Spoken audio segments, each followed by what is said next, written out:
Pub Sports Radio is very excited to announce the dates for Pubapalooza 4. The most exciting weekend of the gambling year. Round 1 of March Madness. It's all going down in San Antonio, Texas at the Southtown 101, Thursday the 20th till Sunday the 23rd. It's going down, baby. Scheduled events every day that weekend. Thursday, Friday, Saturday, Sunday. It's all going down in Southtown 101. Come hang out with some of your favorite Pub Sports Radio personalities. Oof, I can't wait. Meet us in Texas, baby. It's going down.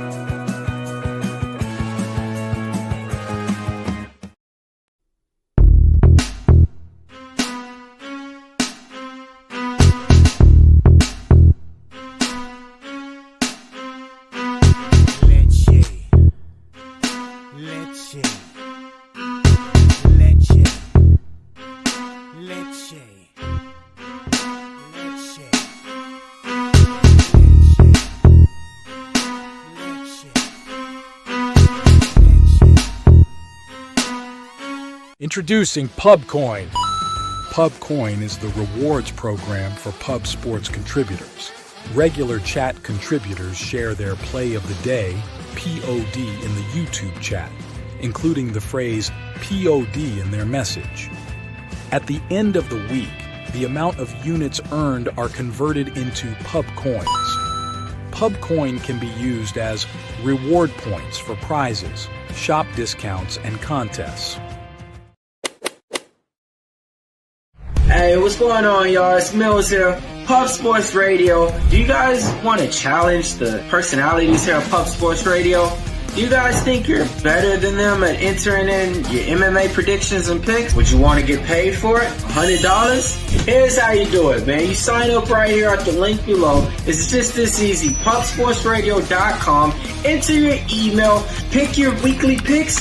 That's it. Oh, and you get bonus points if you can predict how they're going to win in what round. Every single week, a new winner's getting crowned. So every Saturday on Pub Sports Radio. So come on and check us out. You can win $100 just for signing up. Only thing you need to do is see if you can beat us here at Pub Sports Radio by entering your UFC predictions and picks weekly.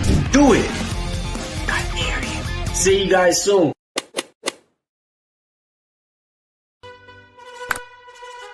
Your membership to Gold, you will be automatically entered in every horse race, every Wednesday and Friday. It is time to race horses.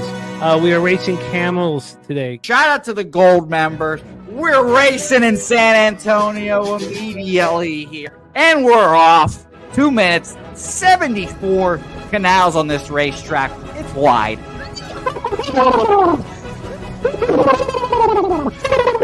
We're racing in San Antonio. Matt Wally moving forwardly. Jeff Slaughter in the mix as well. And as is Randall Sheffield, who's put that beautiful nose out front. But it's actually real grass here, Jimmy. Maybe Kentucky bluegrass. Oldie, no! There he goes. There he goes. Oldie in the lead now. K. Wolf falls back. The horses love it. Sometimes they stop and eat it on the way to the finish line. That's why your horses start so far in the back. Here. Oh, look at Nussflush Allen bursting out here. J-Dub in the mix. Rude Boy up here as well. Jimmy, take it away. There's Oldie. Oldie is moving to the front. We are past the halfway mark in our 2 mile. And there's Ricky Levy. Oh my goodness, he's in the mix here. Jimmy, take it home. This is our first dog race ever. 19 seconds left in the horse race here. It's Fernando Mendoza trying to find the wire. 14 seconds left. Can Fernando Mendoza take this home? Here comes Kenny Kencan. Kenny Kencan wants a piece of the pie. Put his schnoz up front. Ricky Bobby, 9 seconds left. Can Donut Silks make a run? Can Res Mall make a run to be $50? You son of a bitch! Here comes Tori Coker. Kenny Can Smoke and Mirrors. Director 97 home. That is way. Here comes Jason Meyer, the other auto custodian. Billy Friedrich. Jones one. They're all coming down. Billy Friedrich. Coin! Fired! That's nowhere! Oh no! Fanatical Jim.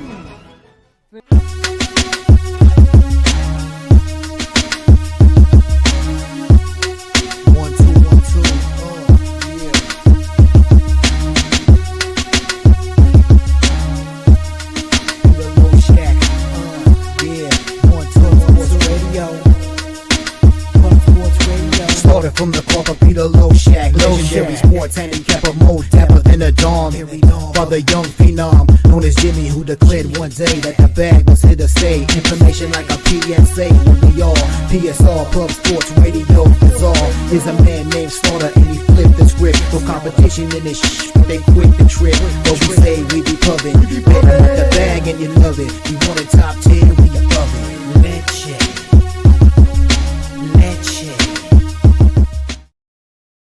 Right. Good morning and welcome into another edition of Betting with Bouquett. My name is Jose Bouquett. Nice to see everyone bright and early here in the chat. Appreciate you all for joining us here.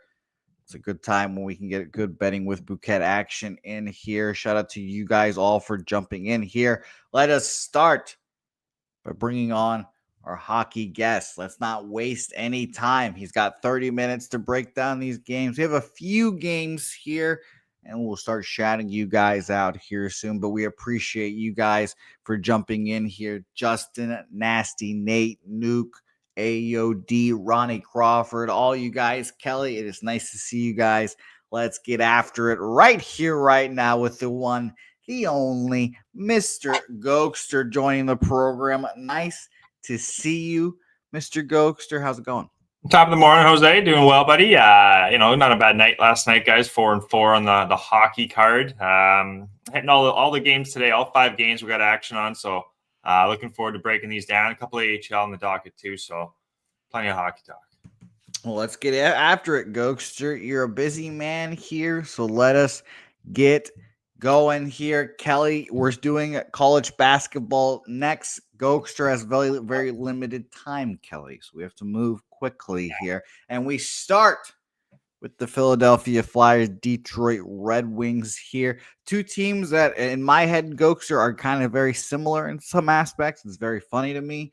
These teams, we have unconfirmed goalies on both sides of Samuel Ersson and Billy Husso here, having the line. I have the line coming out basically where it is now, so not much movement on either side here, Gogster. And I've got 43% of the bets, but 61% of the money on the Philadelphia Flyers here. So a little fascinating in that aspect. I'm excited to hear what you have to say. I'll mention here, and you guys know this throughout all the sports, everyone's seeming to bet overs now. 74% of the bets, 85% of the money on the over here. That's fascinating stuff. Gogster, what are your thoughts on this game? Do you have any looks on this game? Interested to hear your take. Yeah, we got action on this one. Don't like to hear all the public is on the over. I get why they are. The totals have dropped though, guys. Like, you're not seeing these 6 and a hooks anymore. You're seeing the 5.5s, the 6s. You got 3 5.5s today. This is one of the 6, minus 110, I believe, on each side. In this game, though, I'm looking at the goalies, man. They played a couple days ago. It was Kolosov and it was Talbot, 2 of the better goalies for these teams.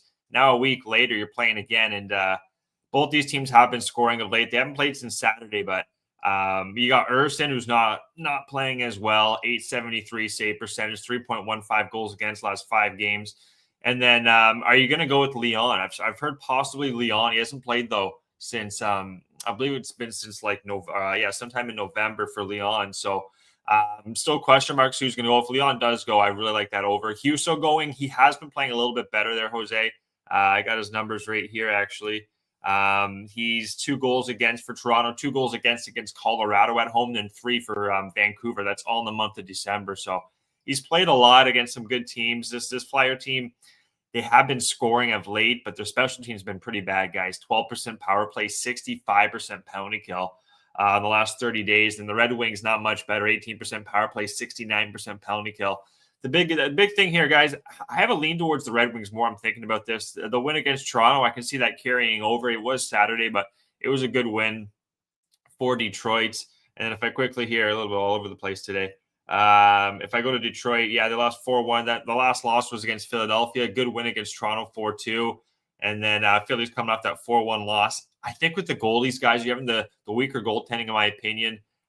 Who's going to be in net is going to be Husso or Leon. I like the over more if Leon goes. Husso has been playing better, but he's played 6 games, guys, in this month. And before that, he was in Grand Rapids. So this feels like an over game. I went with a bit of a score. the classic Gogster here. First period, both teams to score plus 165, I believe I just got it at. Yes, 160, sorry, Jose. And then both teams to score 3 goals as well, plus 185. I think this is going to be the over game of the night. I got one more, I don't mind, but this one here, we should see back and forth. It's also a back-to-back for the Flyers tomorrow at the LA Kings. Kolosov should be going for them tomorrow. See a more lower-scoring game tomorrow, but this one here, 4-1 last time they played with more improved goaltending. Leon and Erson, give me the over today, Jose. Okay, little over action for Gogster. Both teams to score. A bunch of goal action for Gogster here, and we will hopefully get a confirmed goalies on the show here as well. So let's fingers crossed for that. Best game of the night, probably, Gogster. You'll have to tell me. Toronto Maple Leafs, Dallas Stars here. It doesn't feel like very often you see the Maple Leafs as dogs, but when you come to Dallas, yeah, one of those occasions here. Dallas, a very good team here. Openers, minus 135 here. Not much movement here. There's not much movement in hockey in general. We'll talk about 2 spots that have moved a little bit here. Confirmed goalies on both sides. Joseph Woll, Jake Ottinger on the other side here as well. Both confirmed here about 5-ish minutes ago, I guess it seems. So very interesting there. Money line splits. Dallas Stars getting a lot of love. 74% of the bets, 55% of the money on their side, and 77% of the bets, 80% of the money on the over in this game. Gogster. I'll tell you this. Jake Ottinger, apparently we've talked about this daily face-off goalie rating, Gogster. We mentioned a little bit now. 90 for Jake Ottinger here, a 50 for Joseph Woll. So very interesting to see how that all shakes out. But Gogster, it seems like you're sniffing an under here. I kind of am, but, a little biased there. Toronto 50% on Woll. I don't know about that. You're talking about the money, though, 75% on Dallas, yet the line it's not really moving a lot. It's honestly almost going the other way. So, this game, Toronto's coming off that loss. Or no, sorry, they back-to-back. They beat Buffalo 5-3. Domi finally got on the board there, but they're not going to have Stolars for a while, guys. He's going to be out for, I think, the next few months there, so that's going to hurt Toronto. They're going to have to go with Woll and Hilgeby, the big 6'6" goalie from Marlies. He played the last game against Buffalo. So I think it's going to be a lower scoring game. I do. Also looking at the spot here, that was one thing I wanted to bring up here. Spot here. It's the 4th straight home game for the Stars. And then looking at the Leafs here, they've gotten road, home, road, home, road, home. Tough to get a little bit of rhythm, in my opinion, for them. A Harley defenseman for the Stars. He's questionable. Not sure if he's going to be in for sure. I have a question mark on him. Dumba's also out for the Stars on defense. So those are 2 pretty big names there. If they're going to definitely want Harley and the Stars, or I would be leaning towards the Leafs a little bit. Tough to beat Ottinger, one of the best, 4 Nations Cup coming up. They got Ottinger, Hellebuck, and then Demko. So this is one of their top 3 goalies right here. Woll, also another American goalie. Still, guys, 3-2, 2.6 goals against, .913 save percentage. The no goal in the first 9 minutes, 30 seconds is what I played here, guys. I'm doing that at plus 110. I got a couple more on the card. This card didn't jump out to me like yesterday's. I had a lot of sides. I think we went 4-0 on the sides. The sides were hot sides. But yeah, give me the plus 110 on no goal in the first 9 minutes, 30 seconds. Okay, no goals here. You can kind of tell Gogster was sniffing out that under here. Tight game, hopefully. Tight checking game because these are 2 good teams. Maybe, just maybe a Stanley Cup preview. Who knows? It could be. It is a tough game. It really is. Dallas, sidewise, I would be leaning slightly to the Leafs. Woll hasn't. He's been fine coming off some rest too. They lost that last game. The lower scoring game definitely feels like it's in play. Love to hear what you guys in the chat think about this one. This is a tough one. Well, not much action coming in from the chat, but Drewski does say Dallas puck line there. Yeah, give him a little time. As well. So we'll keep rolling on here to an interesting game here. Florida, Minnesota, home dog here for the Minnesota Wild. Shot to Kongs here. I believe it was Kongs. I forgot someone put in a little Minnesota Wild here, plus 116. I think it was, yes, here it is. Minnesota Wild plus 116 question marks here. Interested Kongs, a home dog there nonetheless. And I know I'm mentioning the market in the hockey games here, which is something Jimmy doesn't typically do here, but I do feel like it's interesting to note that we have 50. What's up, Gogster? Yeah, just absolutely. The markets, I don't care what the sport is at. I always like to know where the money is. Yeah. Yeah, it's interesting to see how they differ. 58% of the bets, 52% of the money on the Panthers here. And again, for the total, this is the most bet under at the very least here. 53% of the bets, 59% of the money on the under in this game. So that's fascinating. More under love here. We've got, let me see here, and let me do a refresh real quick because we have Marc-Andre Fleury confirmed for the Minnesota Wild, which maybe 5 years ago, Gogster would have felt better about, I guess. Hey. Sergei Bobrovsky unconfirmed. But how are we feeling about Flower nowadays? Well, listen to this. Flowers, he hasn't allowed 4 goals since the first game he played this year. He had 4-1 win against Philly. He lost 4-1, only allowed 2 goals, though. 32 of 30, came in against Edmonton, allowed 2 goals. He hasn't been that bad, to be honest. The big thing here, to be honest, for me, guys, is going to be the 5th game of a road trip for the Panthers. It's going to be the last one too here. Barkov's missed the 2 games as well, Edmonton and I think it was Vancouver. He's been sick with a little bit of an illness, so I'm not sure if he's going to be in. If he's going to be in, slight lean to the Panthers here, getting him back for the last game of the road trip. There's some injuries that are piling up for the Wild too, guys. Gustafson, their goalie there, he's going to be out for a little bit. I have him on the injury report here. Trenton, centerman, he's questionable. Alako, centerman as well. Middleton, defense, he's going to be out. Eric Zanek, he's been out for a while. So it doesn't seem like there's going to be a lot of offense. I get why people are on the under here. Bobrovsky, he's 4-1 his last 5 games, 2.75 goals against, 890 save percentage. In the Flower, bringing up those good numbers as well. 3-1, 2.33 goals against, 915 save percentage. So both goalies are playing decent of late. Special teams, power plays aren't above 20%. Special teams have been quite poor, though, for the Wild last 30 days, 62% penalty kill, despite being 9-4 at home. So I am going to go with another no goal in the first 9 minutes, 30 seconds here. As the game goes on, I wouldn't be surprised if it stays under, guys. That's just how I'm going to play this one. Plus 115, that is on this bet, but I wouldn't talk you off like a first period under as well, and even a full game under on this one. Don't see it. Don't see a lot of offense here, and Fleury's playing well. So, okay. Well, unders for Gogster Kongs. I will ask Gogster that question at the end of hockey here. We've got 2 more games to cover here real quick, and I'll make that a reoccurring theme. Vancouver, Utah Hockey Club here coming at us. And we'll start off with goalies here. Vejmelka confirmed here, and I'll refresh real quick to see if we have any more information. No goalie yet for Vancouver, but God, please let it be the Iron Lady again. We need more Thatcher Demko in our life here. Look at the pearl. We need more of her. Injury-prone goalie that Jimmy has to put his whole hockey happiness on, and I do not envy Jimmy's situation here. But they're underdogs rolling into Utah. This does not feel like the same Vancouver team from last year, Gogster.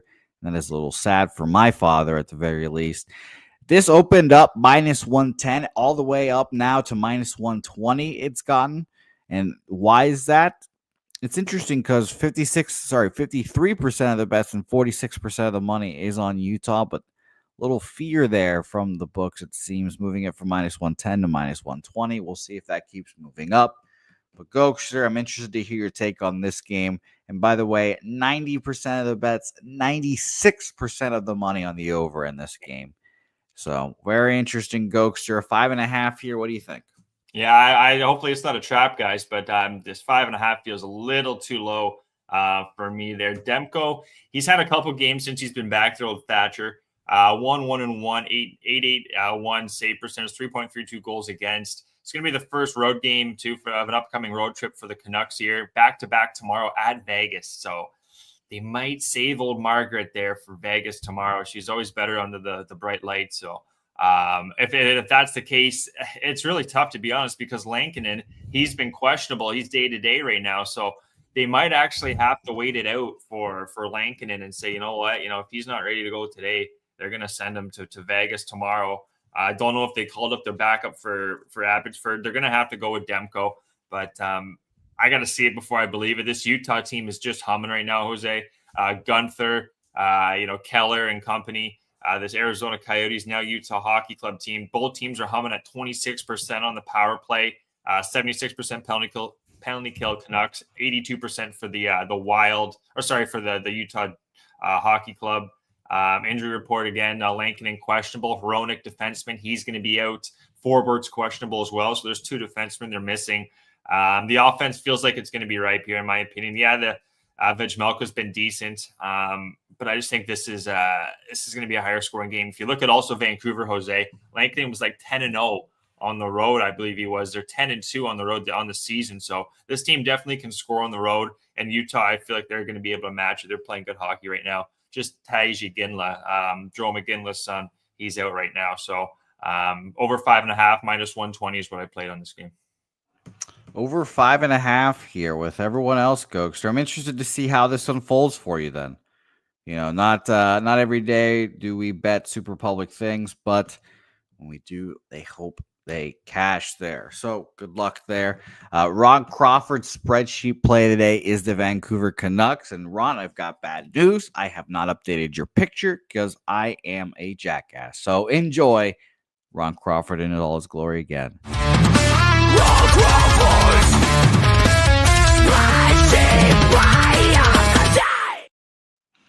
So shout out to you, Ron. I will have to finish the intro for our new Saturday basketball show, which if you guys don't know, quick plug as always, go watch the starting 5 here this coming week, a new starting 5 coming out, and we will announce that very soon. It's going to be fun, all about the hoops. Go watch it. College basketball, NBA, Dutch and Cab, doing the damn thing. All right.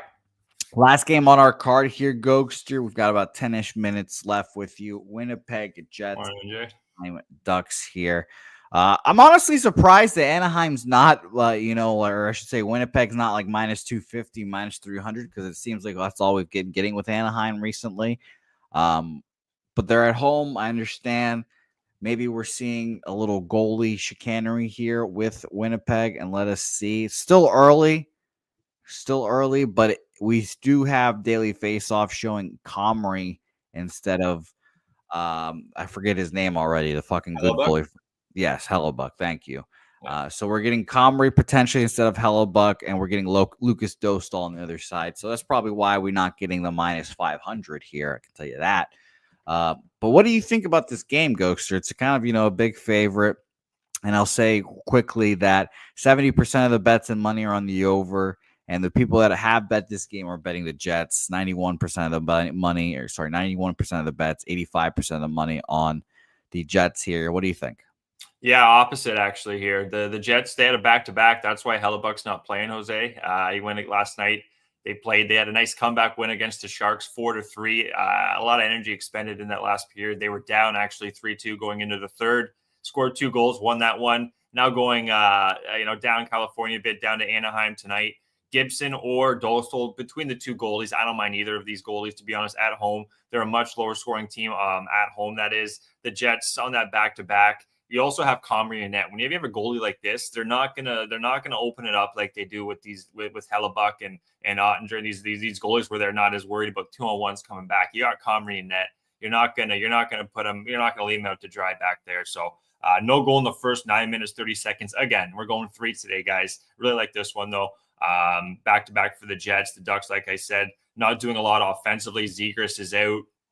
Ehlers is also out for this Jets team, and they're back home Saturday. So they're just on a small little back-to-back road trip here. But I just don't see this Jets team opening it up a lot with Comrie and net. He's 1-4 with a 3.07 goals against this year, really.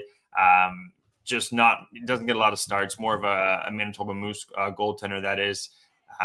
So yeah, give me the no goal first 9 minutes, 30 seconds. I wouldn't talk anyone off the Ducks as well, man. The Ducks could get him here. That line's telling. the back-to-back with Comrie and net. Don't see this really. I don't see the over coming into play. I see this being a lower scoring game, possibly maybe in Ducks plus 1.5 here for you guys. Okay, very interesting. But a no goal first. What is it? 9 minutes 30 seconds there. 9 minutes 30 seconds plus 115, brother. All right. Well, beautiful work, Gogster, completing the hockey card there. NHL hockey card. Quickly, Gogster, you have some AHL for us, I assume. Yeah, a little AHL is looking at some games here. Milwaukee, Chicago playing in an hour there. Nothing on that one. Some other games going on there. We got a full slate. I would have to look towards Cleveland, guys. This Cleveland team's playing really good hockey right now. Monsters? The Monsters, that's right, man. 16-6 this year. The Erie, at a Lake Erie up north there. Mistake on the lake. Shout out to Ick.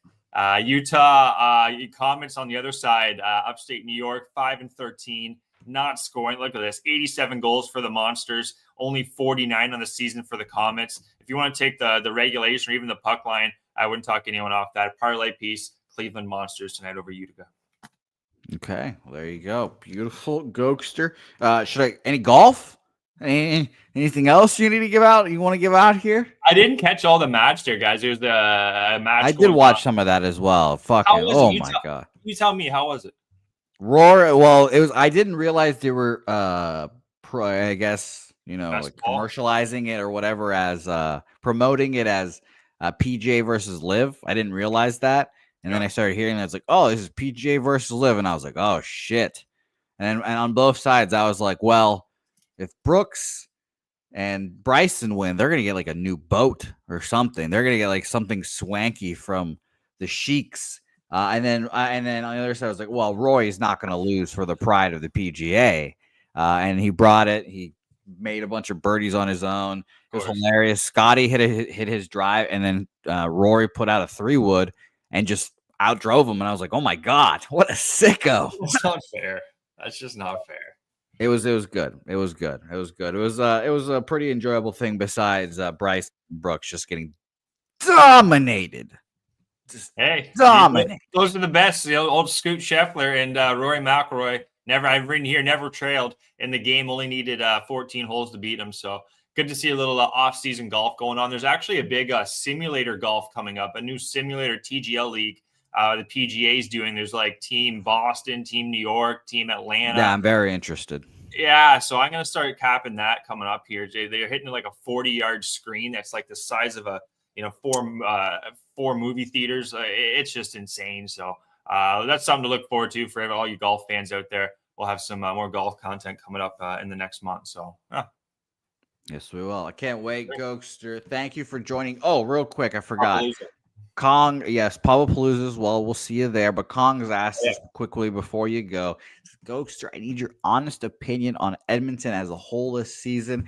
And he has some futures on Edmonton. So I'll use that to say this, Gogster. I'm going to ask you periodically who you think is going to win the Stanley Cup as of today, and we'll see how your answer changes throughout the year, Gogster. So I give you $100 right now. You tell me who is going to win the Stanley Cup. Toronto Maple Leafs. No, not the Toronto Maple Leafs. Right now, to win the cup, I would say it's a tough one.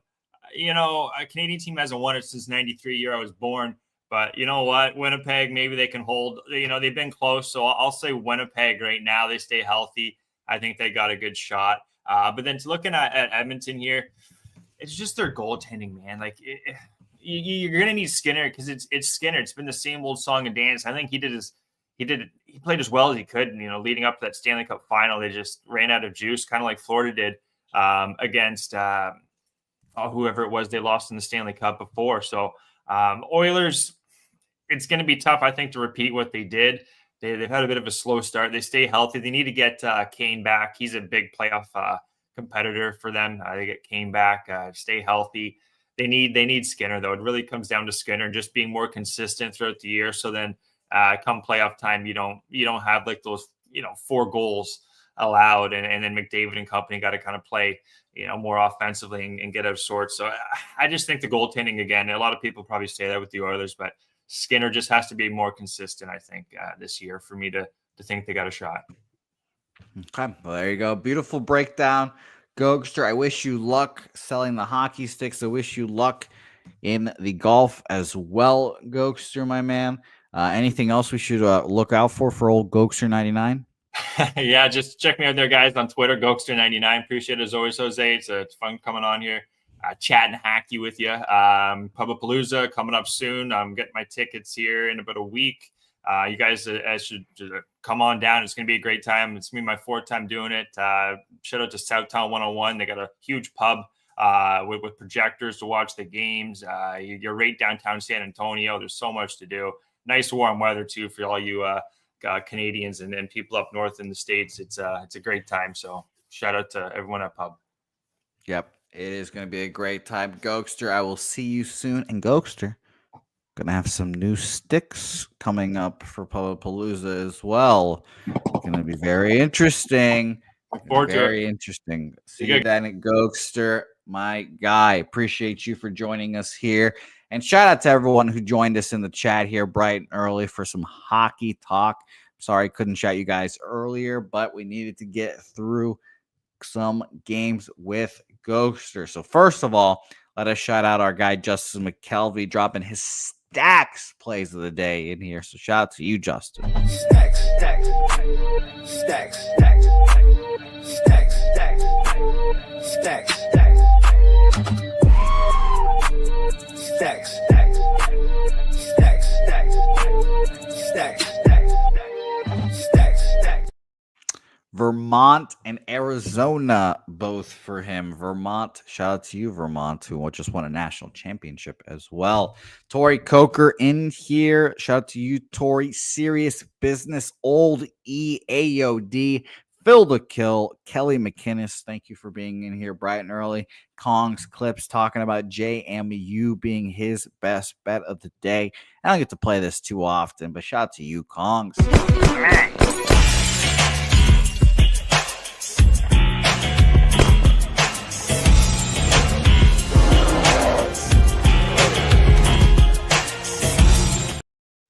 Shout out to T and Dutch there for the minds combining for that thing, by the way. We talked about Ron Crawford and his spreadsheet plays of the day in hockey. It is college basketball is Washington State +2. Nasty Nate, I'm sure you would like this show to be with my camera off, but then you couldn't see my lovely hair. Nasty Nate, it's nice to see you. Nuke Worker in here. Morgan Spooner also likes Vermont -3, so that's gonna have to write that down here as well. Also likes Albany +3.5, but that seems probably has already started for Morgan Spooner.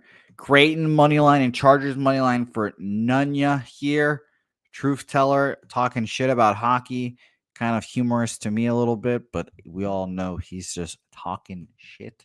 Res Mob in here as well, going for 5 straight respect plays of the day here. Shout out to you, Res Mob. I wish you luck there as well. By the way, you guys see the link in the chat, I'm assuming.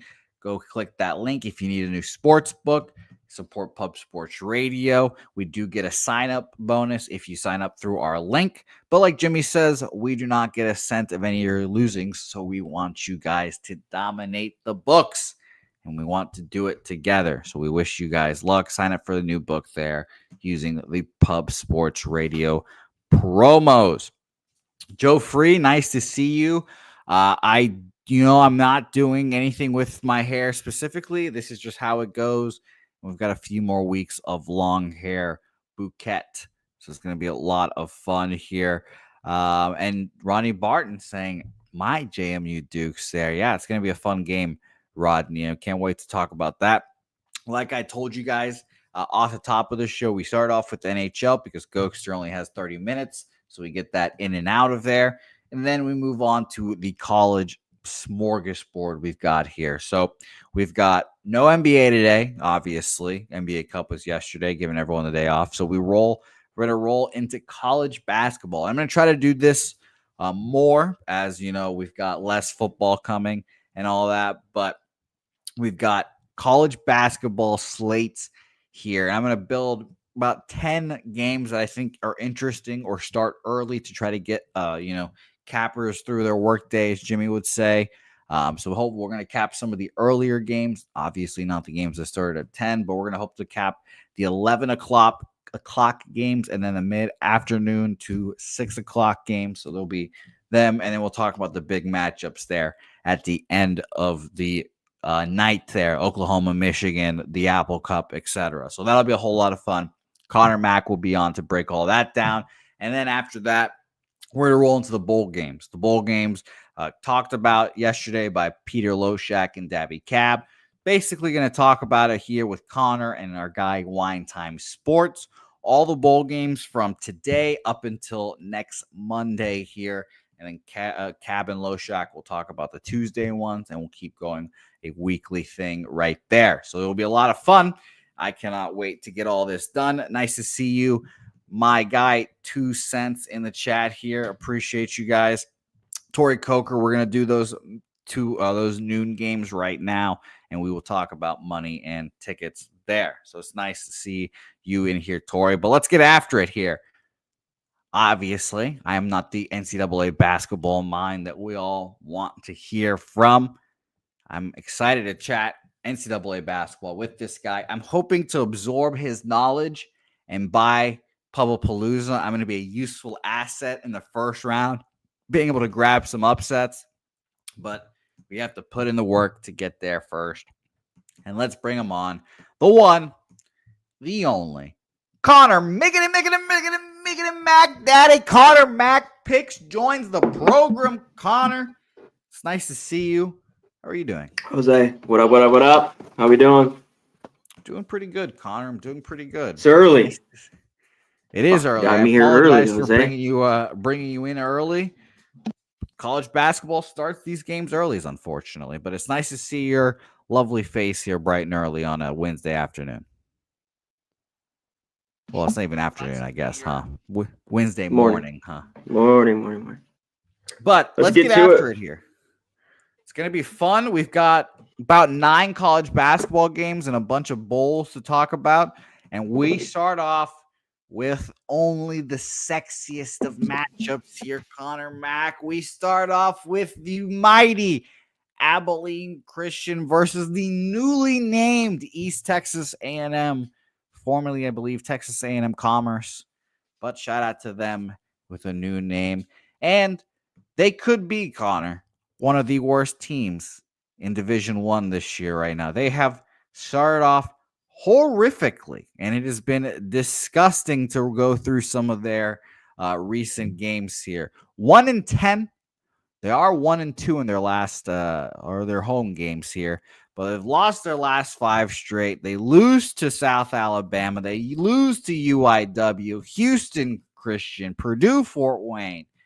It's just a bunch of garbage there, Conor. And we've got Abilene Christian on their side, who they beat one of those fake schools that teams play, Hardin-Simmons Cowboys.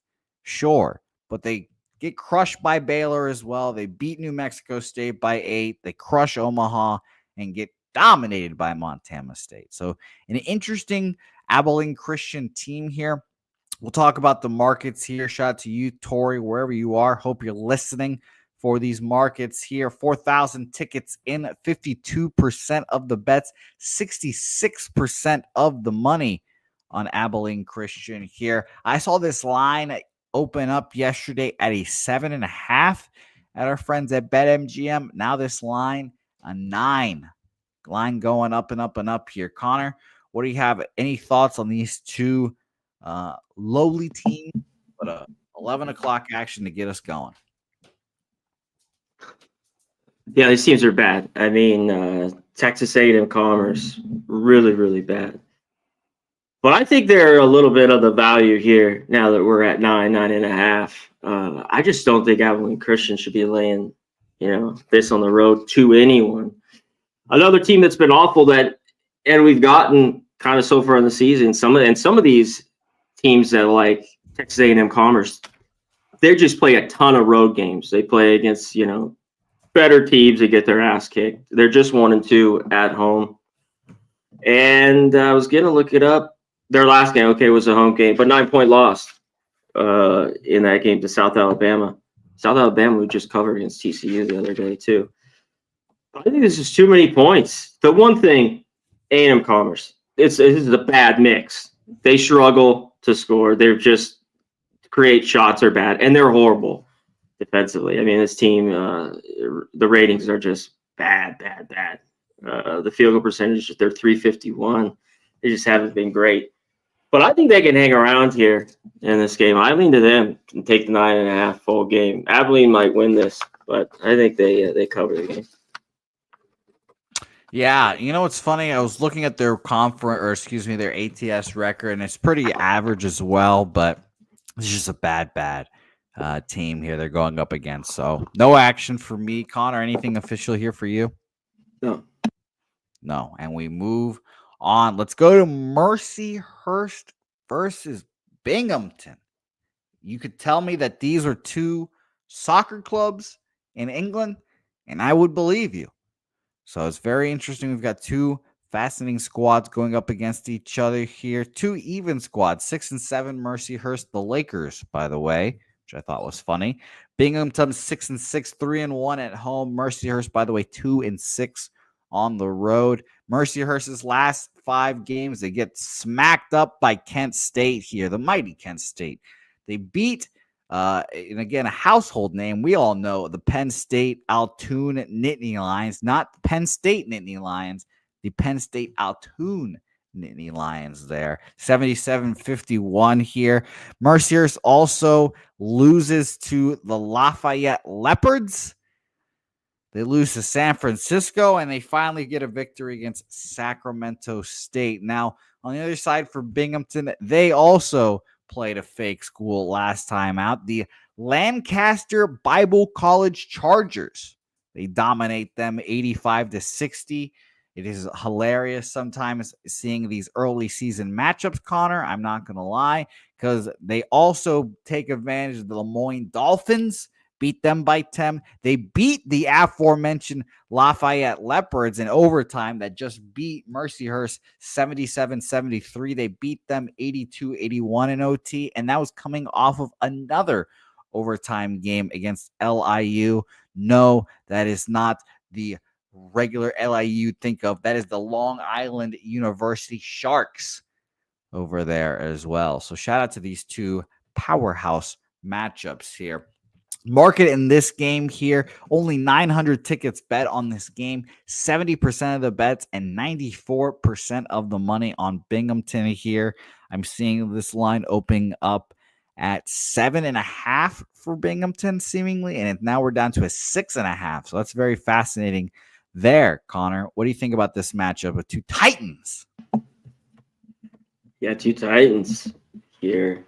Well, you hit on it, and it's going to be with some of these games that are today, more teams, these two teams not god-awful. You see the 0-8 or 1-7, 2-4, 2-6, but they play a lot better at home. Binghamton 3-1, and that's why they're laying 6.5. And I think they win here at home. 6.5, though, with the Binghamton team. No way do I want to lay this. I'm sorry. This team shoots 66% from the free throw line. They shoot the 3-ball well. They don't shoot a ton of them. 21 a game. They make 38%, so that's solid. And but yeah, I think Mercyhurst could maybe hang around in this game. Two teams I haven't bet on this year. I don't think. I'd have to double check, but nothing I want to get involved in this game. Nothing for Connor. I'm actually looking at Mercyhurst here. I mean, that's a little nutty. 6.5. Now here, that's 7.5 opener and a bunch of money on Binghamton here. They shouldn't be that big a favorite. I mean, they should be 3.5, you know. Yeah. So Mercyhurst might be on my card here. I've written them down. We'll talk about it at the end. Rolling on here. Stone Hill versus UMass Lowell up and coming here. UMass Lowell having a great week or so here, I'm sure. They just come off beating Dartmouth. They beat the aforementioned Long Island Sharks, and they take it to their rivals at UMass there, 96-83. They've gone in the 90s back-to-back. Well, not back-to-back. They had that LAU game in the middle, but 3 of their last 2 games, they've been in the 90s, but giving up 80 points as well. 7-0 at home or the UMass Lowell Riverhawks here. And by the way, Connor, I know this is your favorite part of my breakdowns. $23 to get into this game right now. A little pricey to go see the Stonehill Skyhawks, who are 6-6, but a paltry 0-5 on the road here, Connor. 0-5 here. And they're going to the Costello Athletic Event Center. And that is a tough place to play, as we all know. This line opened up at a 12. We're all the way up to a 14 now for UMass Lowell. We've got 57% of the bets and 91% of the money on UMass here. It seems like it's UMass or pass here. What do you think? Yeah, but this team, you want to lay 14 with them? This is where you want them at home. But I think Stonehill could maybe hang in this basketball game. I don't know if this 14 is a bunch. And then on the road, you talk about the bad record. They've got their ass kicked, of course, to good teams like Providence, better teams, Marquette, 94-59. But Linwood, they lost by 1. They just lost by 4 to BC. So I think they could be around in this one. They need the defense. These bad teams, the defense needs to be better. And Stonehill, for some of the numbers, are all right. That's why I think they could maybe hang in this game as much as Lowell wants to get up and down. And they've been good. This team's been good from the free throw line. Their efficiency on offense has been great all year. So it's tough. Maybe this game gets over the number. I lean that way. It's at 149. But I think Stonehill has the offense and the all right defense to be right in this as well. This team's got a couple shooters that are all right. Not as good inside. They're more of a team that needs to create the shot and shoot it from 3. But tough one. I think the points lean over here. Yeah. By the way, interesting note here. I haven't mentioned a total yet in these breakdowns, but a shitload of money on the over in this game here. And this opened up at a 152, it seems. And this is a 95% of the bets and money on the over in this game. And it makes it seem like, Connor, Stonehill is going to slow these boys down a bit here. So that's very interesting. And what sticks out to me in Stonehill's last 5 games, they lose to Boston College. They give up 73 points. They play a fake school, 53 points given up. They play Quinnipiac, I believe that is, 74 points allowed. Still a lot, but not bad. And they beat East Texas A&M, and they only given up 65 points there. So let's get some defense here. The under in Stonehill, UMass Lowell. Semi-interesting to me here. So I'm not going to lie. I'm going to write that down now. By the way, our guy Mills needs a breakfast recommendation before he gets his day going. So I wish you luck, Mills. I recommend waffles. Waffles my go-to breakfast thing right now for me. Next game, we've got South Carolina State versus South Carolina Upstate. Sure, huge rivalry in the Palmetto State. I'm sure that the fans get going for this game. And Connor, there's not even a ticket price information on this game. So I bet you could go get rowdy at the beautiful GB Hodge Center for free in Spartanburg. So shout out to both of these squads here. Both kind of struggling. 5-7 South Carolina State, 4-9 South Carolina Upstate. Again, if you're 5-7, it probably means you're not good on the road, and that is what South Carolina State is. 1-6 on the road so far compared to South Carolina Upstate's 3-1. Upstate's last games, they lose to South Carolina by 20. They beat, and let me tell you, Connor, when you beat the mighty Western Carolina Catamounts 74-68, you pat yourself on the back there a little bit as well. They beat a team 91-60, the Brevard Tornadoes. The Brevard Tornadoes, we all know of them. And they also lose to Coastal Carolina and Iowa. Give them 110 points to Iowa as well. Good Lord. South Carolina State on the other side. Furman, they just took an L2 by 4 points there, 68-64. They, and again, these names of these schools just makes me laugh at times. They beat the mighty Charleston Southern Buccaneers by 20, lose to Samford, lose to Xavier, and keep it close. I mean, 71-68 against Xavier, Big Ten team, or Big East team, I should say, excuse me. Pretty impressive. And they got smashed to bits against Marshall. So it's kind of tough, Connor, when we're talking about both these teams in a rivalry game. I'm assuming this is a rivalry game as well. But I don't have a side that really has stuck out to me yet. 52% of the bets, 89% of the money on Upstate here, and 72% of the bets, 73% of the money on the over in this game. For the total, we've gone up a few points here, 149.5 to 151.5. And for the spread, we've gone from a -3.5 for South Carolina State to only -1.5 here for South Carolina State. So for me, Upstate or pass, but I don't think I'm going to get the window with it, Connor. What do you think? Shout out to the chat. Yeah, I like South Carolina here. Can I just say that? South Carolina teams in this one. I think South Carolina State's played a little bit of the better basketball so far this year.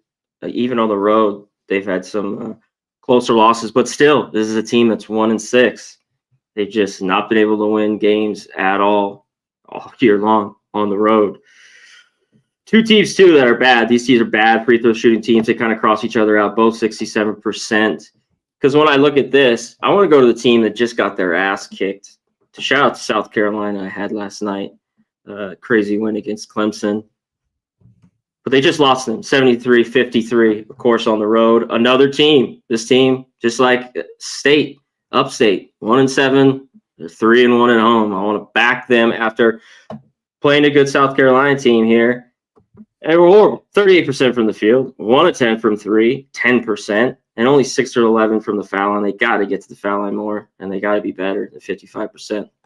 But maybe that won't happen when you shoot 67%, Jose. But they're back here at home. They've kind of owned them. They didn't play last year. Upstate's beat them 4 straight. I think this is Upstate or nothing. Thing was, I wanted 3. Last night it was 2.5, 3. I thought there might be 3s out there by the morning. This has been 2s, and now I see even few places at 1.5s. And I think that's the right move. I think Upstate wins here at home, but I'd rather have a couple points just to be safe with them. So Upstate or nothing. I agree. Upstate or nothing here. Might just have missed the move, but I like that look. Connor, we roll on, and, I guess we can talk about a little Big East action here. Creighton versus Georgetown here. Not even, I guess, your Georgetown anymore, Connor. I was going to say not your granddad's Georgetown with Hewing and the boys, but not even Georgetown when I was a kid, and they were pretty good still. Kind of sad. 8-2, though, to start the year. First conference game for both these squads. Georgetown beats Syracuse 75-71, lose to West Virginia. They dominate UMBC, Albany, and Wagner, all leading up to those two ACC battles there. I had to struggle there for a quick second. I was like, what the fuck conference is West Virginia in? And I forgot they're a Big 12 team now, which is hilarious to see. We're in the beautiful Capital One Arena in Washington, D.C., and Creighton coming off of their own battle against Alabama, a good Alabama team, but they lose 83-75. We're on a 3-game winning streak before then against UNLV. They beat the vaunted Kansas Notre Dame there. So the real question is, Connor, what is the real Creighton Blue Jays team? Ryan Kalkbrenner, is he going to put the team on his back and beat Kansas here? Or I should say, have another performance where they beat Kansas? What are we going to see from Georgetown? Those are the big questions coming into this game. Market, I should say, line openers here. I have a 2.5 for Creighton, up to 3.5, 4 at certain places now as well. 65% of the money and 65% of the bets, 78% of the money on Creighton and 95% of the bets and money on the over in this game here. Connor, what do you think about this big matchup? Yeah, we get that out of the way. No Pop Isaacs. I mean, he's been out the last 3 games it's been, and they got life goes on. I mean, he's out for the year. So as much as he would have brought, he's so great on the opposite side of the ball, he's not great defensively. So I think they're going to figure out without him. They had that great win at home against Kansas, and they beat up on UNLV. They go and cover against Alabama's 12-point dogs on the weekend. Lose that game, I believe, by 8. There, Georgetown. I'm not impressed with this team. I mean, Syracuse is even worse. For them not to win at home on Saturday, I thought was bad. One thing with this Georgetown team, they're not deep, Jose. This is the starting 5, and that's it. Like Sorber, Epps, Peavy. I mean, these guys are playing almost the full 40 minutes. I mean, they're only going 2-3 guys off the bench getting 7 minutes a game. And like they just talked about, this not going to be packed. Usually it's not anyways at the Capital One Arena. But they're out on break, so I don't think this will be a real busy home crowd for Georgetown. It seems tricky. I think it's starting to move in the right direction, though, with Creighton. Creighton's beat them 6 straight times. And I believe they played even the last few years. Yeah, they played even in February last year. Yeah, they played the last few years.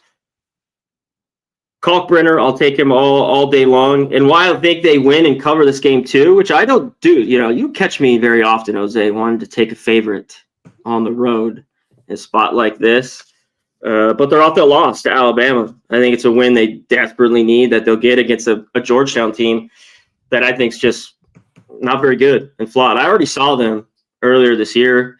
Not very good, look good at home, and they lost I believe that game was at home to a Notre Dame team that can really struggle at times to score. I think they lost by 18 or 20.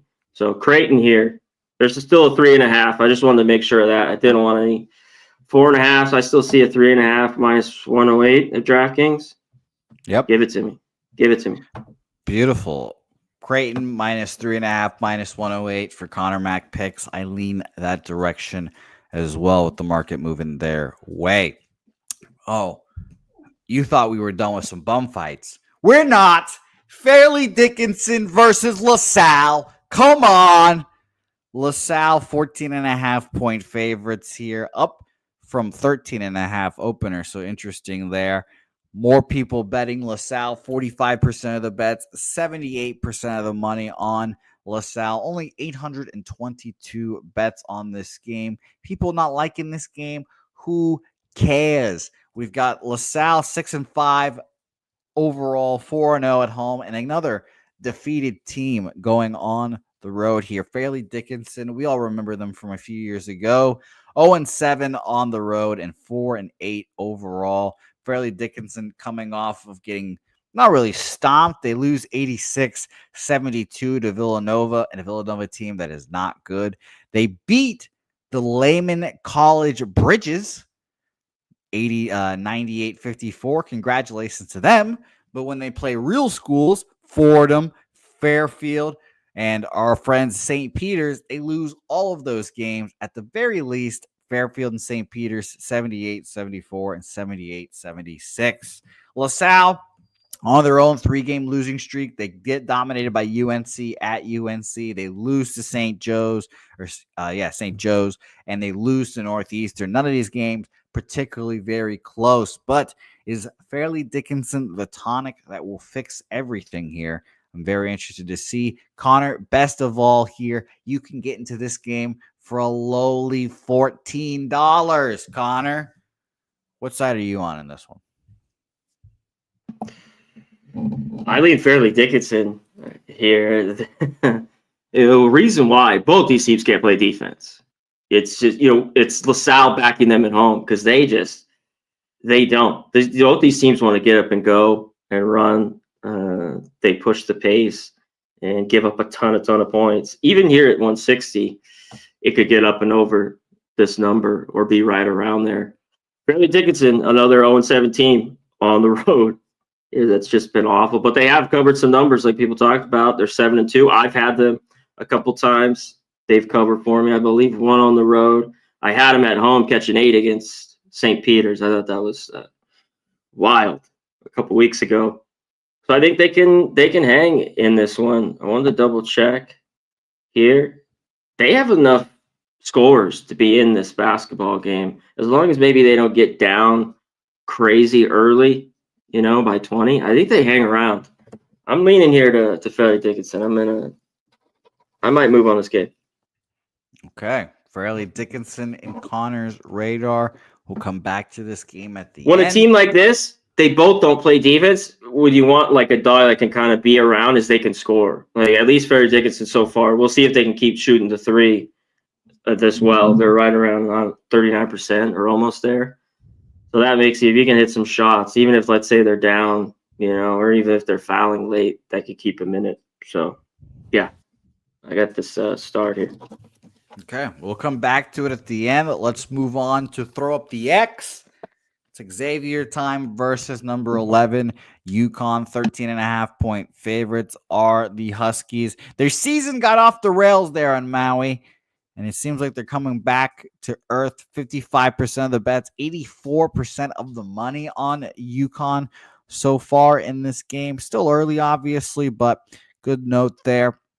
I have this opener at, I need to scroll and find this game. I have an opener of 11.5 up to 13.5 now in this game. Very interesting how this spread has moved pretty quickly here as well. Total, I'll mention as well. The total has gone, scroll, 149 to 146.5, 147s out there as well. And I'll mention here again, 96% of the bets, 95% of the money on the over there. So very interesting. Under is a look I'm starting to be more appealed with. Connor, both these teams very interesting in their own rights. Like I mentioned, UConn almost had their ceiling go off the rail, or their season go off the rails there early, but they come back.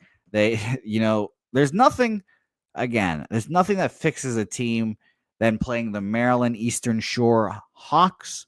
They beat them at 99-45. They beat Baylor 76-72. They beat Texas 76-75, and they go ahead and take out Gonzaga as well, 77-71. So pretty impressive stretch of games there to really fix their Maui. We wouldn't call it a bump, let's call it a dump there. And Xavier coming off of losing the Crosstown Shootout, I believe it's called, 68-65 against Cincinnati, a big game that they get their asses kicked in, but they still lose nonetheless. Connor, UConn Huskies, Xavier, what do you got? Yeah, this line's really, it's out there, and it's a little scary. UConn starting to play their best basketball after the horrible tournament they had in Maui. I thought it was to buy low spots, and they took care of business versus Baylor and Texas. And then that last win against Gonzaga, which was huge. So it's better to be at least coming into form in conference play here for UConn. But one thing, this is Xavier team, at least in the schedule, the schedule hasn't been crazy, but I think their defense has been a lot better, at least to start the year. Can they kind of hold down UConn? UConn last year, I think twice beat them up bad. And once before. I wouldn't mess with this total. Xavier's been an under team. I was on that under against Cincinnati on Saturday, that close game where they covered the number. The totals have just been too high. They're thinking of the team last year, Jose. These totals were 155, 44, 154, 147. They're all going under to start the year. 155 again. So this is down here. I just can't mess with it because I looked at this a ton, the total. But I think they can hang. It's just on another road game. Of course, that was a big rivalry game against Cincinnati, and they got to play UConn. But I think they have the shooters. Freeman, Conwell, these guys can light it from three. Good free throw shooting team, Xavier. UConn, obviously, saw it as well. But is there 14 still? Let me look for you here right now. I was looking at totals because I was semi-interested in this total, but I'm going to think I'll stay off. Well, it's dropped to, it's down to 146.5. Like if this was the 150 or 149 opener, yeah, I think that's the move. I see 13 minus 123, 13.5 minus 110. Now, let me look around here. Okay, you do keep. I want to catch a 14. I'm sure you have more books at your disposal to look at, I'm sure, as well. So that also is very helpful. All right, let's keep rolling here. Connor, you know, we talked about their football team yesterday. Let's talk about their basketball team. And shout out to Dabby Cab, who is on these Memphis Tigers here, the number 121 ranked Memphis Tigers. I saw Dabby put in the chat. He is on them -4, -110. And it seems like Dabby's massive unit size is getting this line moving here. I'm seeing 4.5s now on the board for Memphis. What do you mean? Check here. Fremantle played last game. What is he out for then? Let me see. Yes, he just get hurt. I mean, I know he played in that game against Cincy, right? I saw him. I think he had like 17 or 18 points. I mean, he played 35 minutes and 18. Yes, Morgan, and 2-3 saying a knee injury, so maybe very interesting. He got Joey Marinacci saying he got injured in that game there. Knee injury. Okay. So let us know, chat, as always. But Memphis, now actually I'm seeing it down to 4 again here, so that's interesting.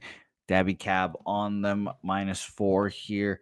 Market in this game as a whole, we've got, wow, interesting. Semi, I guess, bigger bets on UVA. I don't want to call them sharp there, but 33% of the bets and 57% of the money on Virginia here.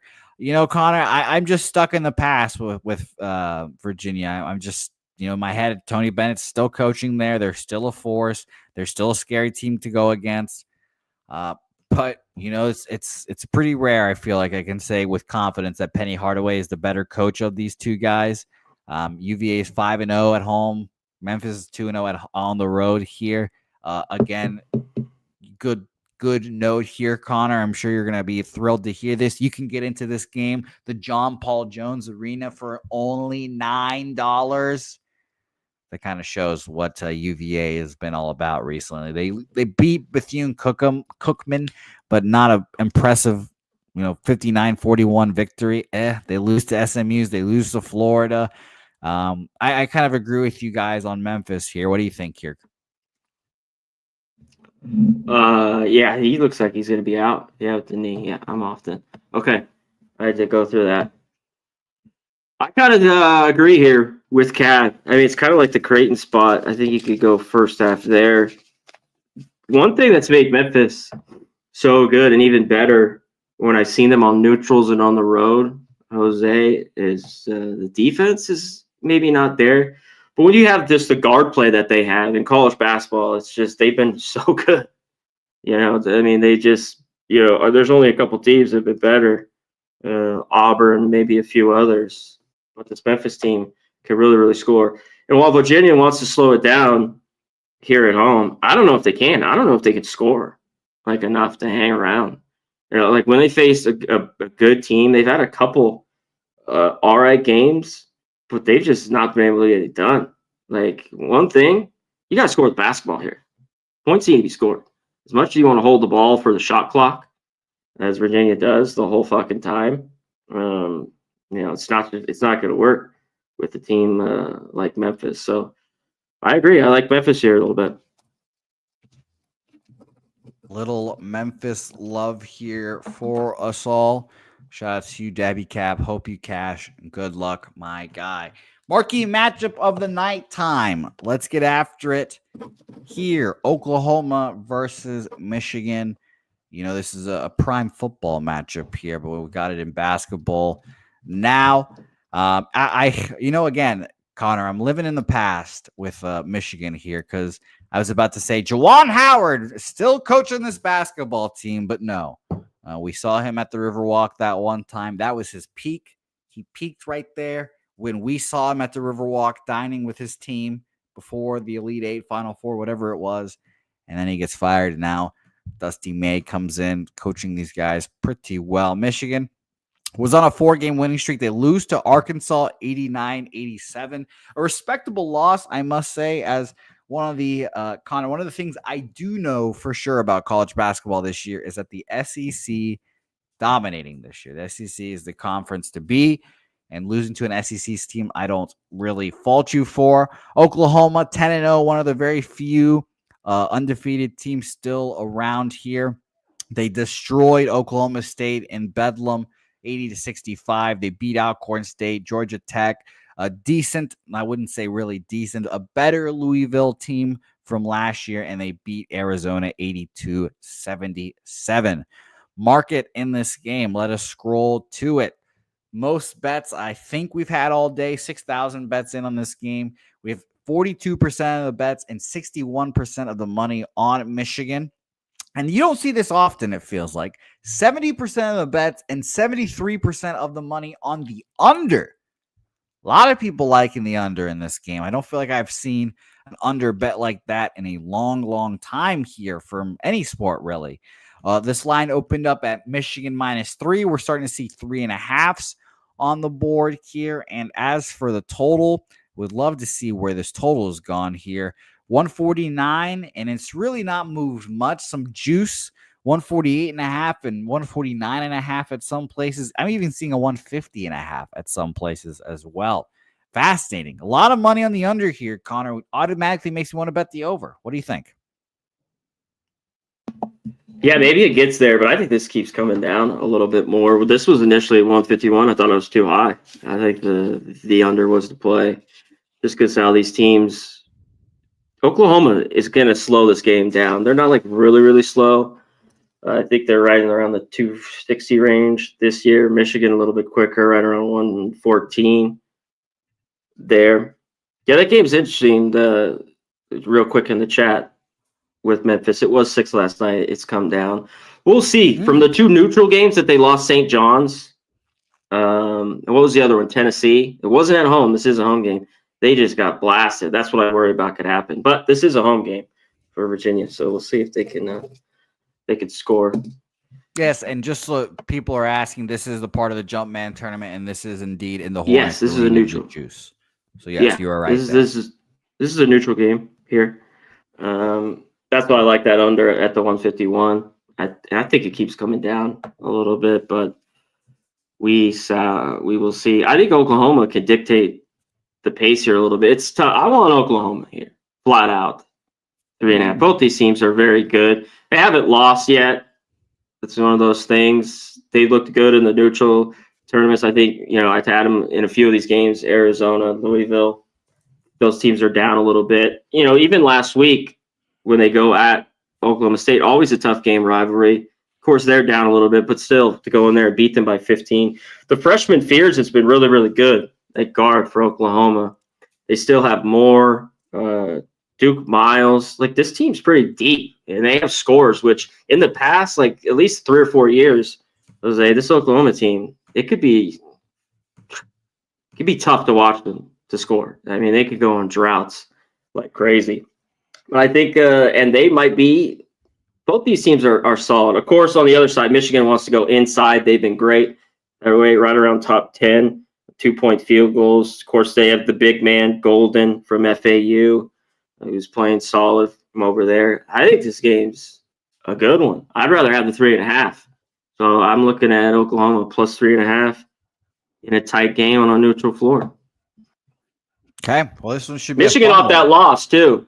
A string of wins that were good, and that tight loss to Arkansas. I think this game's just tight as well. And one thing with Michigan too, teams when I lay in on a neutral, laying 4 points, let's just say, 67% from the free throw line. I don't want that. Oklahoma better, top 20, 79%.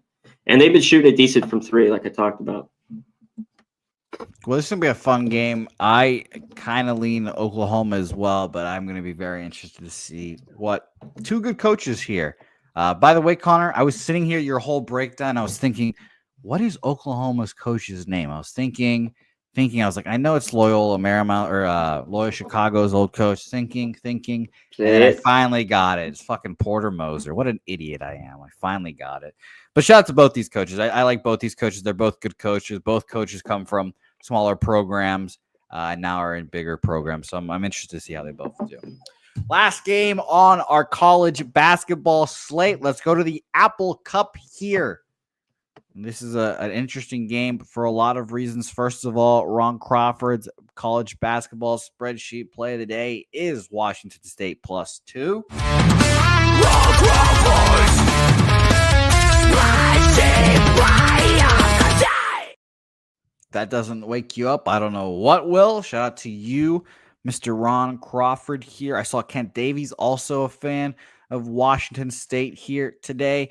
But the Apple Cup, I think, is a big rivalry that people should care about. We had to talk about it here. Both these basketball teams, very good starts to the season, 7-3, 5-1 at home are the Huskies. The Cougars 9-2, 2-0 on the road so far.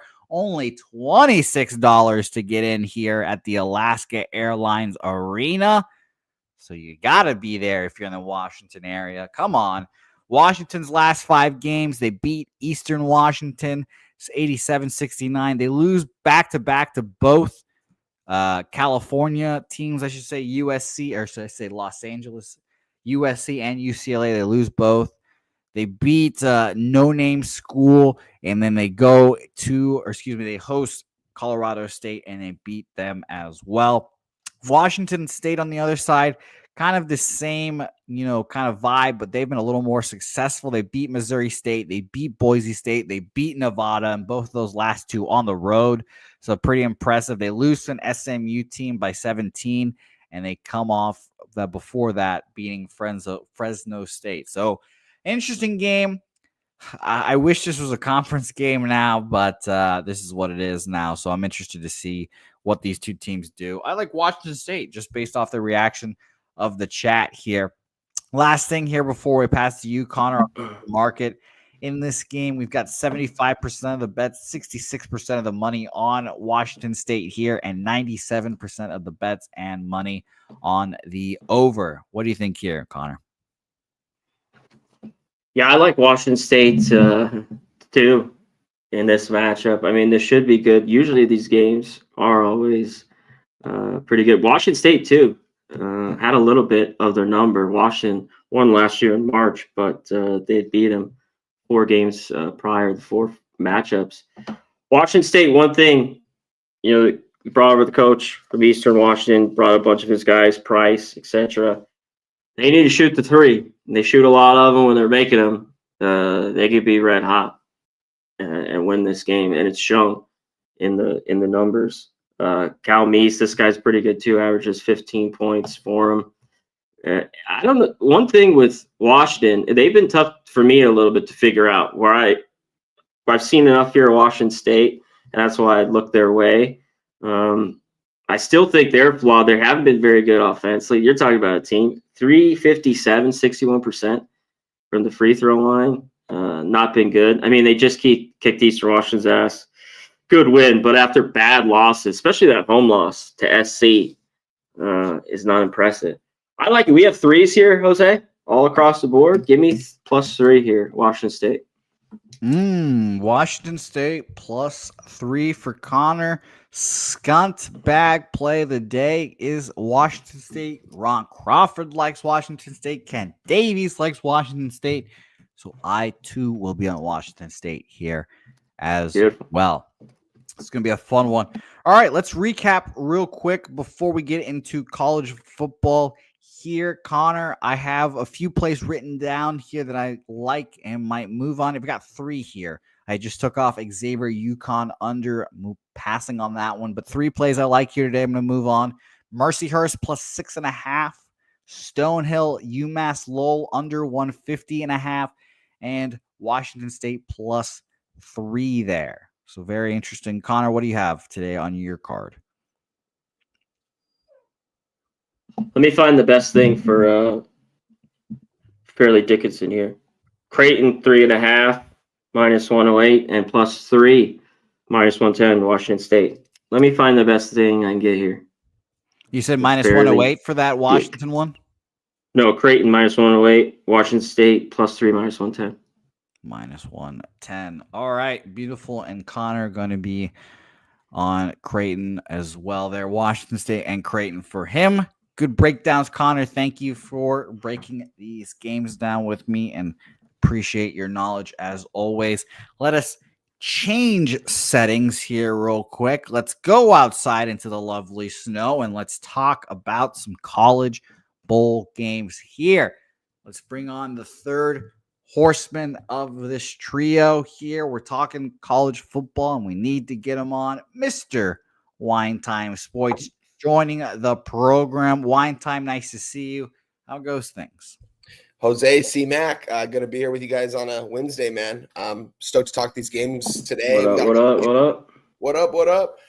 Yeah, stoked, man. We had a good day yesterday. We were on the West Virginia side. We got in at the +6 at the right time. We barely got it, but we got it done here. Shout out to Memphis for kicking that 50-yard field goal. That kick hadn't made anything past 44 all season long, and all they needed was their senior quarterback to get a couple yards for that first down, ice the game. Still got the win for Memphis, but we got the cover for West Virginia. With that being said, big weekend of college football, guys. Big-time games coming up. I'm excited to talk about these games. It's cool that we have a playoff game on a Friday night this week, so.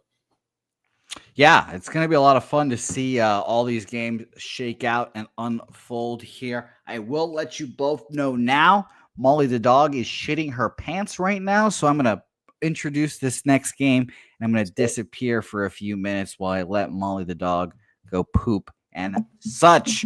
But we roll into game one, Western Kentucky, James Madison, the beautiful Boca Raton Bowl. Amongst the top 5 bowls I would want to be sent to if I was a college kid. Shout out to the best bowl game out there, Boca. And let's talk about Kong's clips because he is on JMU -7.5 for his best bet. Shout out to you, Kong.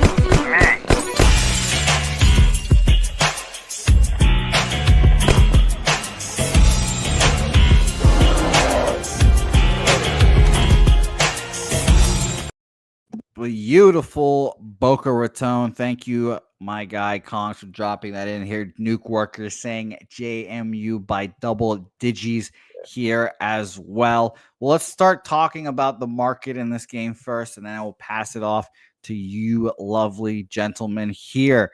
First off, we have this line opening up at a 6. Now, like you guys see, it is a 7.5 here. There is 79% of the bets and 83% of the money on JMU. So a lot of love for them here.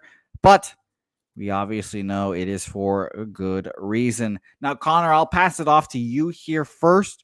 By the way, if you think you were getting into this game cheap, nay. $107 to get into this game. The people of James Madison need to see their team come away with a dub. So, Connor, I will be right back. I'll pass it off to you here. Please give us your thoughts on this beautiful Western Kentucky James Madison game and let us know if there's any portal transfers that we should know about, please. Yeah, I don't think it really matters. Obviously, this total's gone crashing down. I get it. Both these teams lost a ton, and so's Western Kentucky. But I still think James Madison is the look here. Like I think they could just run it on them. I don't know if you want to lay 7 points. I wanted to. This total's all the way down to 49. Yeah, 49.5. I get it. You know, James Madison, their defense all year was a lot better at home than on the road. So we will see. And then towards the end of the year, kind of as good as they were turnovers, I think they're tops in the country or right there, turnover margin. You know, that really helped them out because they gave up some, it seemed like the last 3 or 4 weeks, they were giving up at least 30, 35 every game. But can Western Kentucky take advantage of that here with everybody leaving? Crazy with these teams going, schools like Western Kentucky and Sam Houston, just everyone bouncing these schools. It's just wild too, especially these teams, you know, decent years, and obviously in bowl games. But I still think who's ever in for James Madison, they should still be able to run it here and win this game. It's obviously a touchdown. I think even their team total, like it's 28.5. It'd be better if you could wait, if you get a flat 28. I still think they could get there and win this game. So that's what I was kind of looking at. One thing I got to get to these two games was the props with everyone in and out. Try to take advantage of it.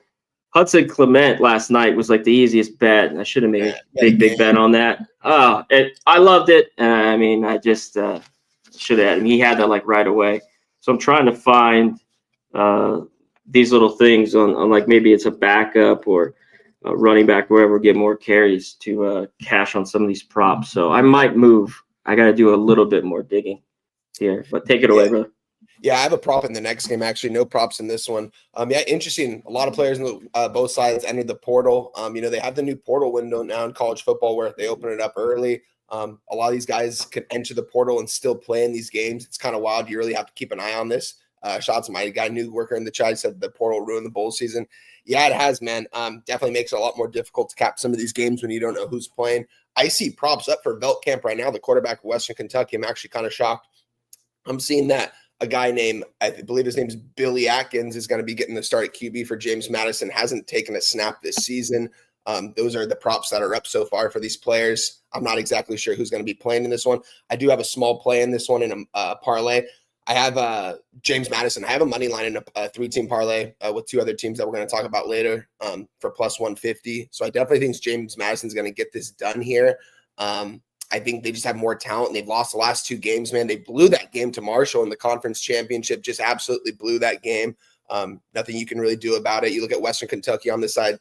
They beat Jacksonville State, and then Jacksonville State beats the hell out of them in their conference game. Both these teams lost their conference championship. Really tough matchup, honestly. Seeing that Veltkamp is playing, I wouldn't want to lay the wood with JMU here just because I think he's probably the more experienced quarterback. I don't think Billy Atkins has taken a snap. I'm not even sure if I've heard of this kid. What happened to Veltkamp down the stretch, though? I mean, he fell off the map. Yeah, dude, fell apart. Seriously, the whole offense has kind of fallen apart lately. With that being said, I've got JMU tied in a 3-team parlay in the money line. So lock me in for James. That's going to be one of 3 legs in this, Jose. James Madison on the money line. Okay. Little JMU action for you guys. Yeah, real quick. Half their team did leave. I mean, James Madison lost them, but even more Western. And it's a little weird for Veltkamp, who wants to bounce, but he's going to play in the bowl game. That shit happens too. And it's just weird shit. It's get crazier every year. Yeah, Andrew G. I mean, he's just said Marshall had to cancel their game because they had more than half the team in the portal. Crazy they didn't extend that head coach, man, after he wins the conference title, turn that season completely around. Oh, I can't believe it. How do you not pay that guy? Like they must have hated him or like the money because to want to go to Southern Miss. I don't know. That was a fuck up. I don't get that at all. I agree. That Marshall's going to have to pretty much rebuild now. With that new head coach over there. So going to be interesting to see, but yeah. Yes, it is. I cannot wait to watch this game tonight. Shots of beautiful Boca Raton. 2:30 p.m. here over on the West Coast. God damn, Jose, it's going to be coming on at 4:30 your time. Yes, it is. It's going to be fun. Hey, little post-work fun here for most people. So shout out to Western Kentucky, James Madison, Connor. Well, I guess let's talk about Connor's team here, and we'll get Connor's thoughts here in a second. Cal UNLV. A very interesting line because this line yesterday, and if you missed it, go check out Dabby Cab. Peter Loshak broke these games down, getting more perspectives here. But Cal was a -1 point favorite yesterday, and this line has completely flipped. -3 now, UNLV.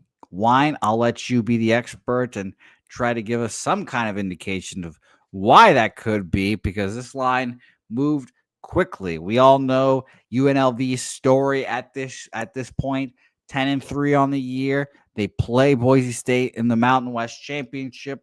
Close, well, not really close, but it was a decent game. They lose, no shame. Now they go to the LA Bowl where they face a 6-6 Cal team. just got stomped by SMU. They're in the playoffs at least, but still, they beat Sanford by 3. Who cares? They lose to Syracuse. Cal just not a good team here, and I was shocked to see them favored. Now, again, this is transfer portal season. This is bowl season. This is keep your news alerts on season for these bets. But 83% of the bets, 85% of the money on UNLV here. For the total, we've got 60% of the bets, 61% of the money on the over in this game. Like I mentioned, Cal was favored by 1.5 points and just flipped to UNLV -3, 3.5.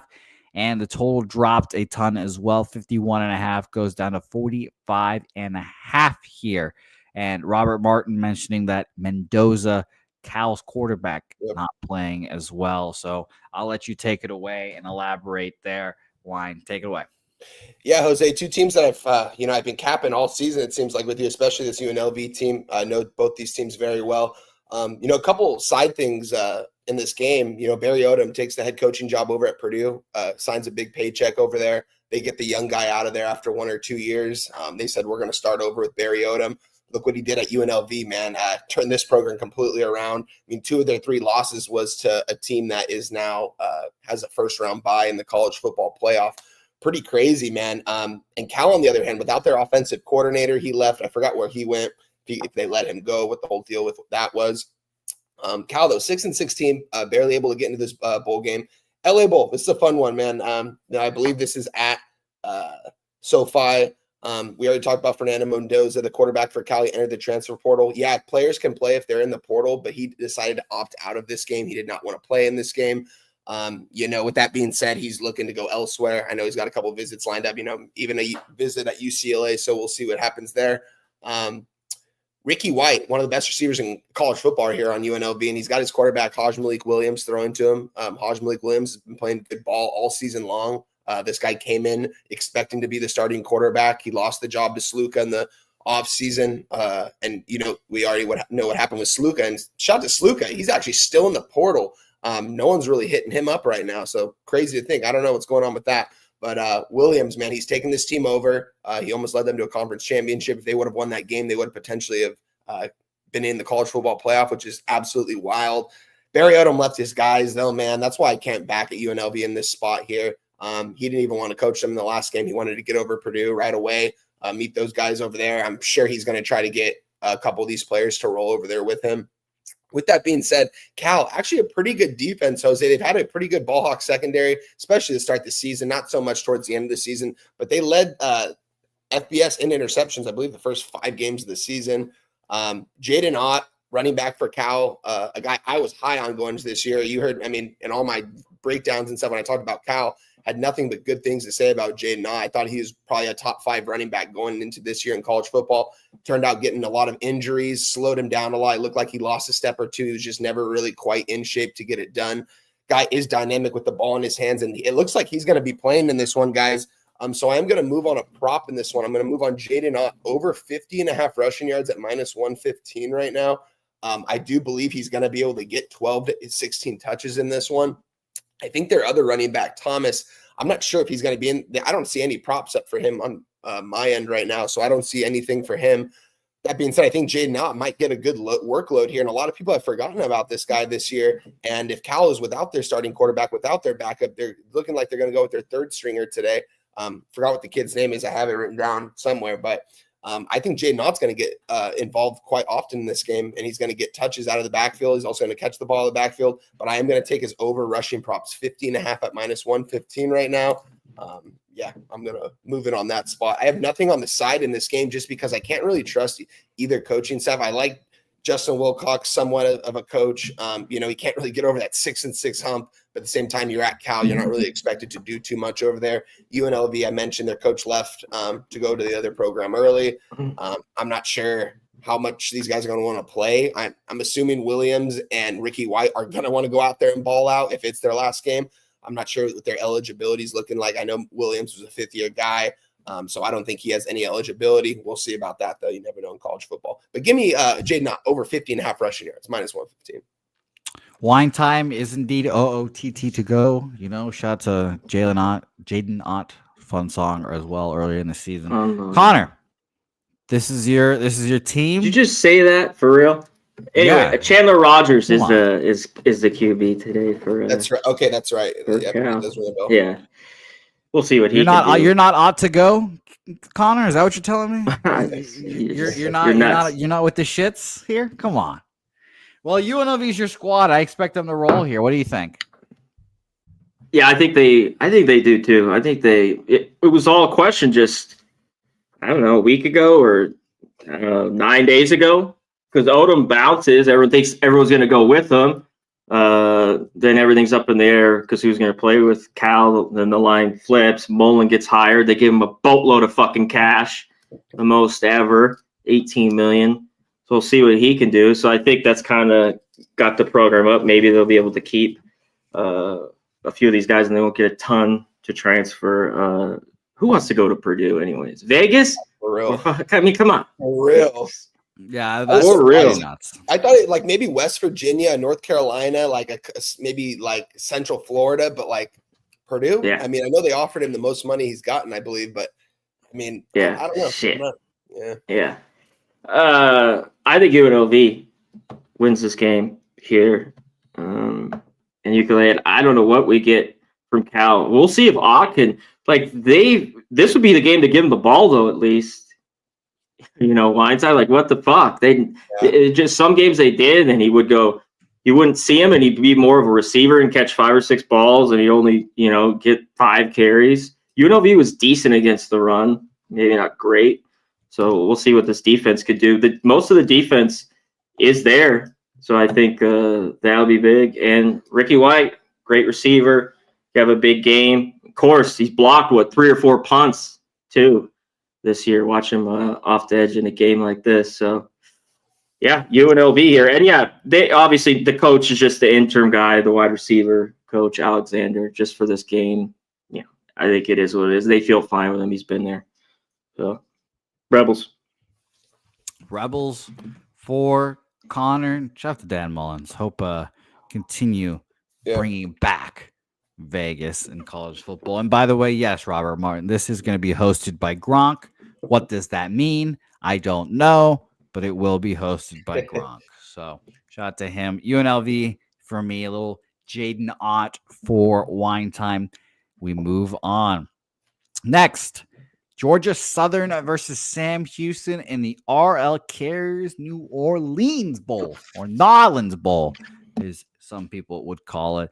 By the way, this bowl right here, when I see this bowl going, this is when I know that bowl season has officially started. Something about the New Orleans Bowl, both just 2 bad-ish college football teams playing in the Superdome. That's when I was like, all right, here we go. Now we're starting into the bowl season here. Georgia Southern, 6-point favorite here. Total at 48.5. Opened at 46.5. That's fast sitting there. 2-point move up there. Georgia Southern, 6.5-point favorite. Now down to 4.5 here as well. Why is that? Well, 60% of the bets are on Sam Houston, but only 46% of the money on Sam Houston. So interesting. 63% of the bets, 62% of the money on the over in this game. And like I mentioned, we went from let me go back to the totals here real quick. We went from a 46.5 to a 48.5 here with a little bit more money, 60% of the money on the over there. So fascinating stuff. Wine time, you started last game, so we'll start with Conor Mac Picks here. RL Carriers Bowl, Sam Houston, Georgia Southern. What do you think? Yeah, of course, the coach is leaving here for Sam Houston. 21-22 scholarship players are bouncing. Some good guys, too, on their defense. There's still a few there. Watson's still going to be at quarterback. You know, why? Are you kidding me? Why isn't this line? Everyone's going to be on Georgia Southern. They see that. Why is this gone to 7 or 8? And to make me, without these transfers, of course, before the coach was leaving for Temple, I want Sam Houston. They have the way better defense. Yep. Like they were going to keep him in this game flat out. And then all these guys bounce. But somebody's telling me that they could still be in this game. Georgia Southern, of course, most of their starters will be in. They have a pretty good offense, but I don't trust their defense at all. And I know Sam Houston doesn't light it up, but they just love to grind it, run the clock, run the ball. Watson will run it. Maybe even look to his props. I got to go through, when those get posted, some of these every day. That's the best thing about the bowl games. You kind of sit with them and they come out and jump on these props. I've been trying to get on ones where I think the line is off. So I lean Sam Houston still here and the under, even with kind of everything that's going around. I don't love it as much. This would be better if it was over 49 too, the total. But yeah, why is this not going to 7.5, 8 with all the Georgia Southern? Yeah, and it's gone the opposite way. 5.5, 4. It's biting back, yeah. So this is agreed. This feels like a Sam Houston spot for me. Wine, what do you think?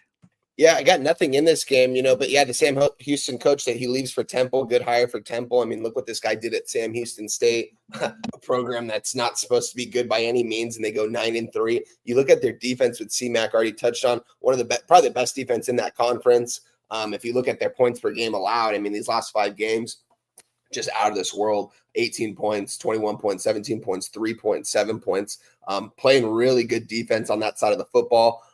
Georgia Southern, really, they could explode at any point too, I guess, on offense. I'm not a big fan of this Georgia Southern team.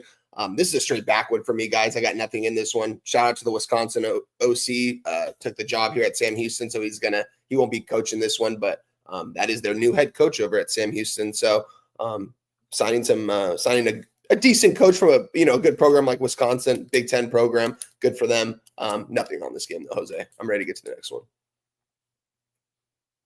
Mute. God damn you, Dabby. Wisconsin's vaunted offense, that does not inspire confidence. I'm not going to lie. But, yeah, I think I'm going to move on Sam Houston in this game. We'll come back to it at the end of the program, but I do like Sam Houston indeed here. Let's go to the Cure Bowl. Ohio, Jacksonville State here. And, again, another bowl that makes me feel like we're really, really in bowl season, and it is the Staff DNA Cure Bowl. I have to give them their respect. They paid for that sponsorship. Might as well shout them out.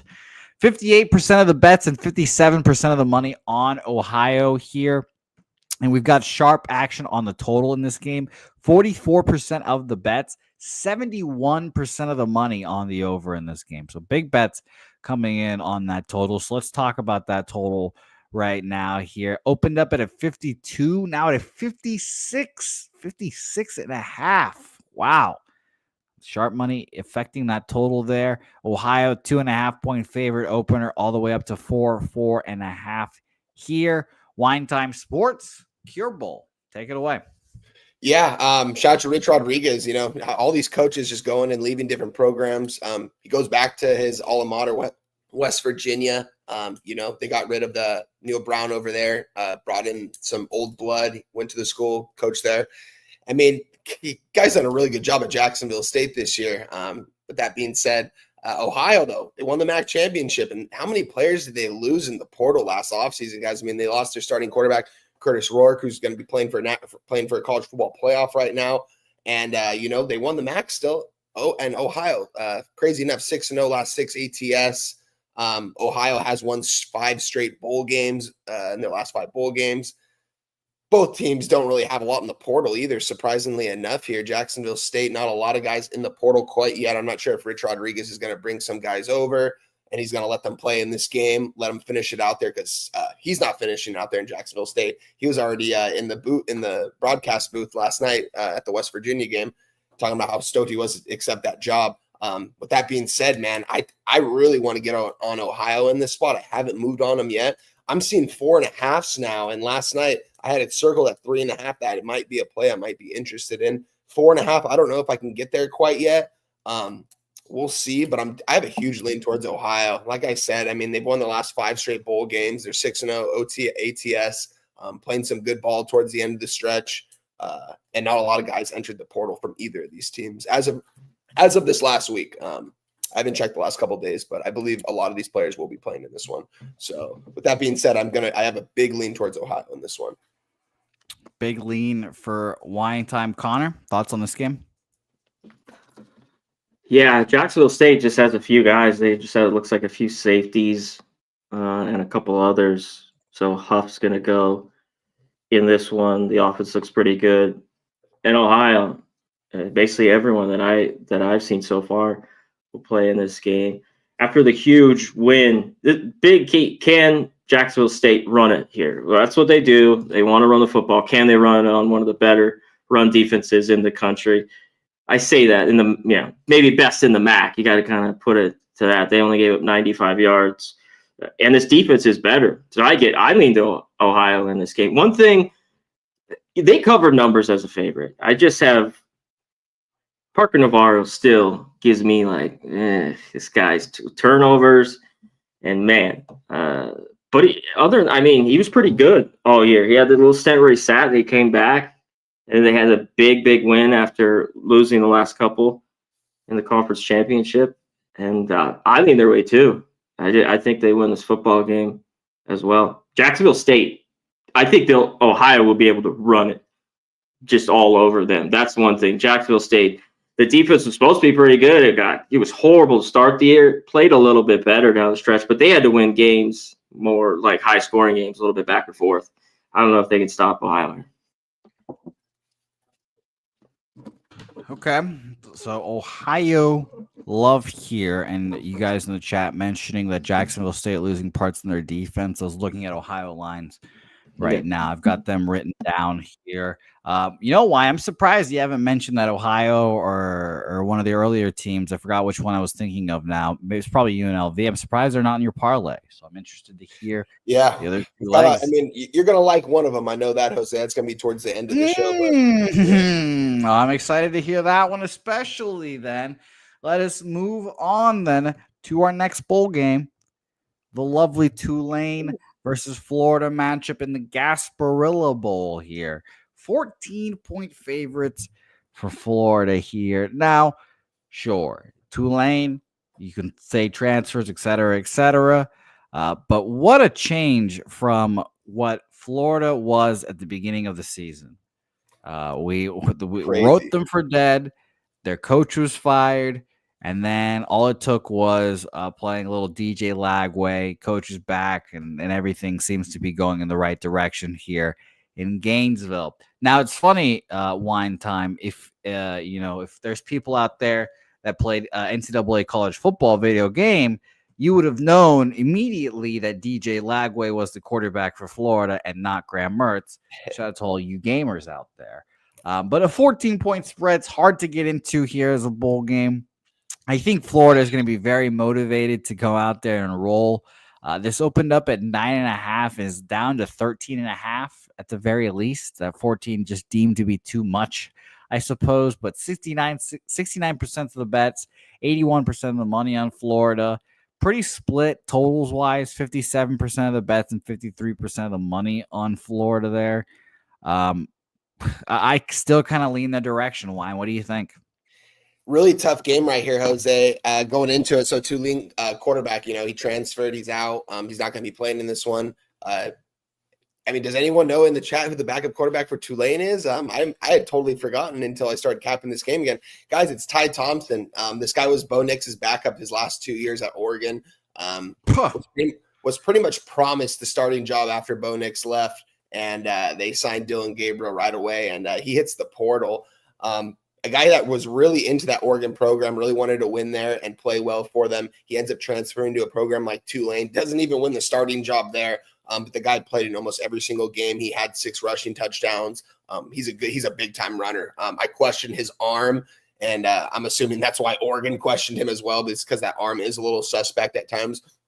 But this guy's been behind some pretty good quarterbacks. I mean, he's behind a first-round draft pick who's now playing in the NFL, potential Rookie of the Year candidate. He's going to be starting for Tulane, which I do think is big time for them. But Jose, I mean, a -4. I mean, I know the odds makers know that, and he's going against the 5-star, true freshman in DJ Lagway. Shout out to Billy Napier. The guy can recruit the hell out for Florida. I mean, that's probably the main reason why they didn't let him go in the beginning of the season. You touched on it. They got smashed by Miami. The Miami players were going to the Florida recruits in the stands, telling them to come to Miami. People are saying fire Napier now. Napier just stayed calm, stayed calm and relaxed, and went with his young quarterback. Ran a more legit system that fits that offense rather than Graham Mertz. And look what they did, man. They're here in a bowl game. I'm very shocked that they're here in a bowl game from the SEC after what a slow start for them. But with that being said, seeing them be a 14-point favorite, that makes me think that Florida probably will smash these guys up, honestly. I'm not going to lay 14 with Florida by any means. We look at Tulane, man. They had one of the weaker schedules in college football. Florida had a top 10 strength of schedule playing in the SEC, also playing against Miami in that opener. This is a tough game. I think Florida does have the athletes to blow these guys out of the water, honestly. So I wouldn't be surprised with that. Might tie in Florida money line in a parlay or something. It's just not even really worth it because it's not going to really get you much better odds.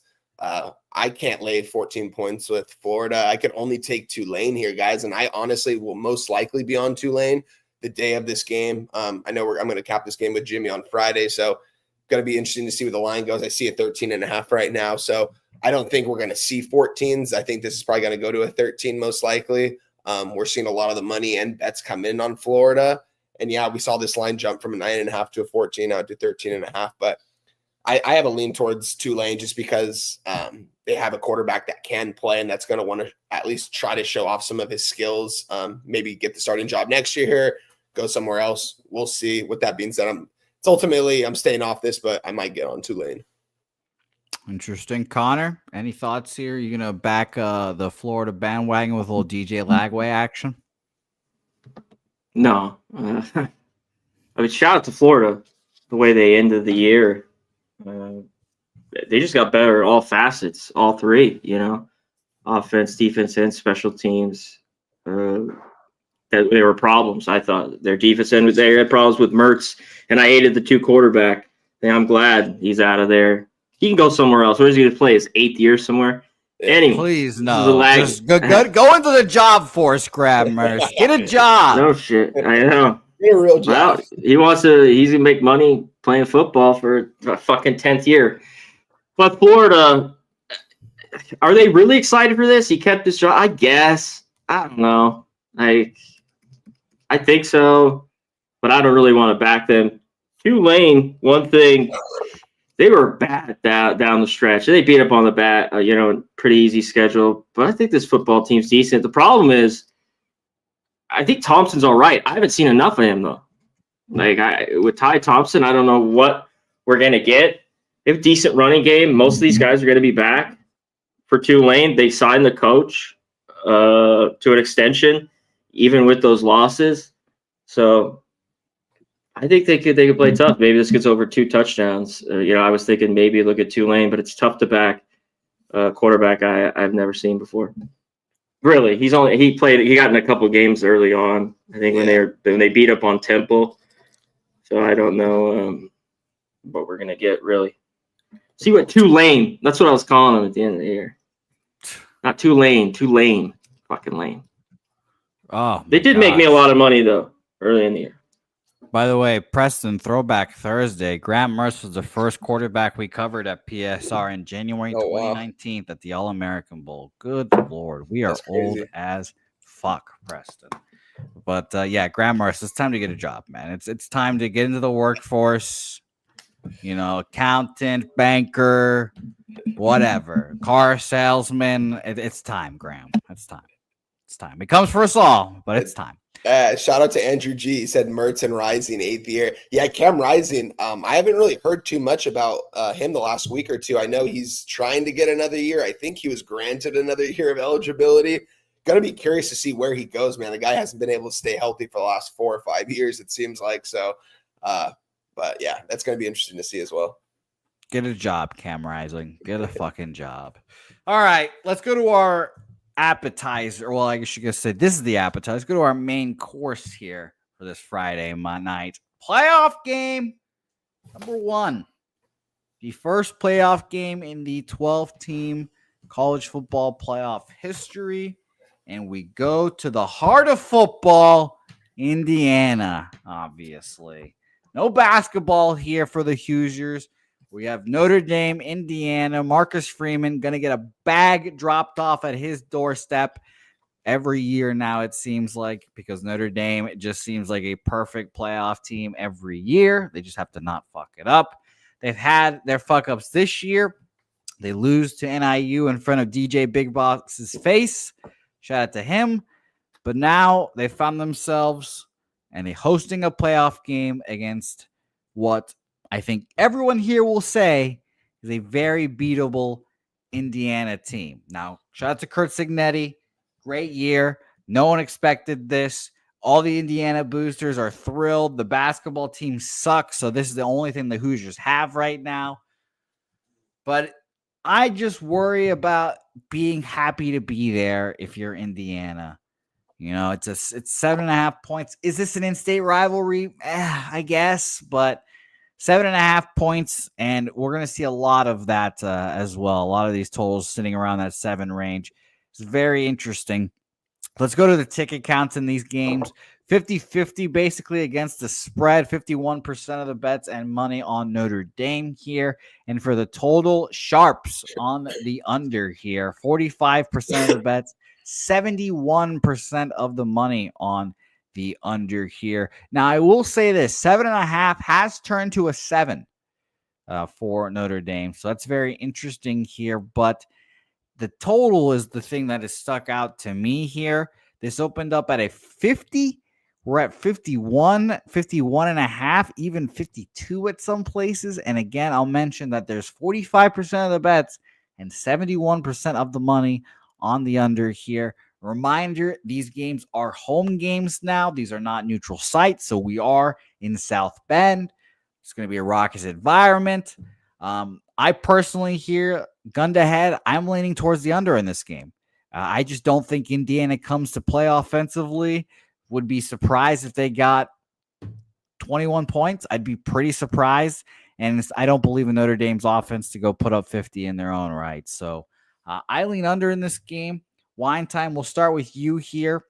I'm very interested to hear your take on this game, Notre Dame, Indiana. Yeah, I love this game, Jose. I'm so glad that they gave us a college football playoff game on a Friday night here in South Bend, Indiana, man. Somewhat of an in-state rivalry. These two teams don't play each other like the other rivalries do. But, man, this could be a good game. Shout out to Tino Sinceri, quarterbacks coach, assistant offensive coordinator from Indiana, accepted the OC job at UCLA. I'm hoping Indiana gets smacked up in this one and he can get out to LA faster than shit, because we need him to start recruiting out there and getting some guys in the portal, honestly. With that being said here, though, he's staying on staff. He's going to be staying. I mean, look what he's done to this guy, Curtis Rourke, man. This guy coming from the MAC conference. At the beginning of the year, he's the projected #1 overall pick to go to the CFL, not the NFL, the CFL. Now he's getting some NFL looks from some NFL teams. He showed a lot of promise this year. I watched him go play at UCLA and saw him play really well. Kid plays with a lot of heart out there. Kurt Signetti, man, great coach, man. This guy's done everything over there. What a turnaround at Indiana, guys. I mean, we knew there was going to be a turnaround, but I didn't know it was going to be this much of a turnaround of 11-1 season.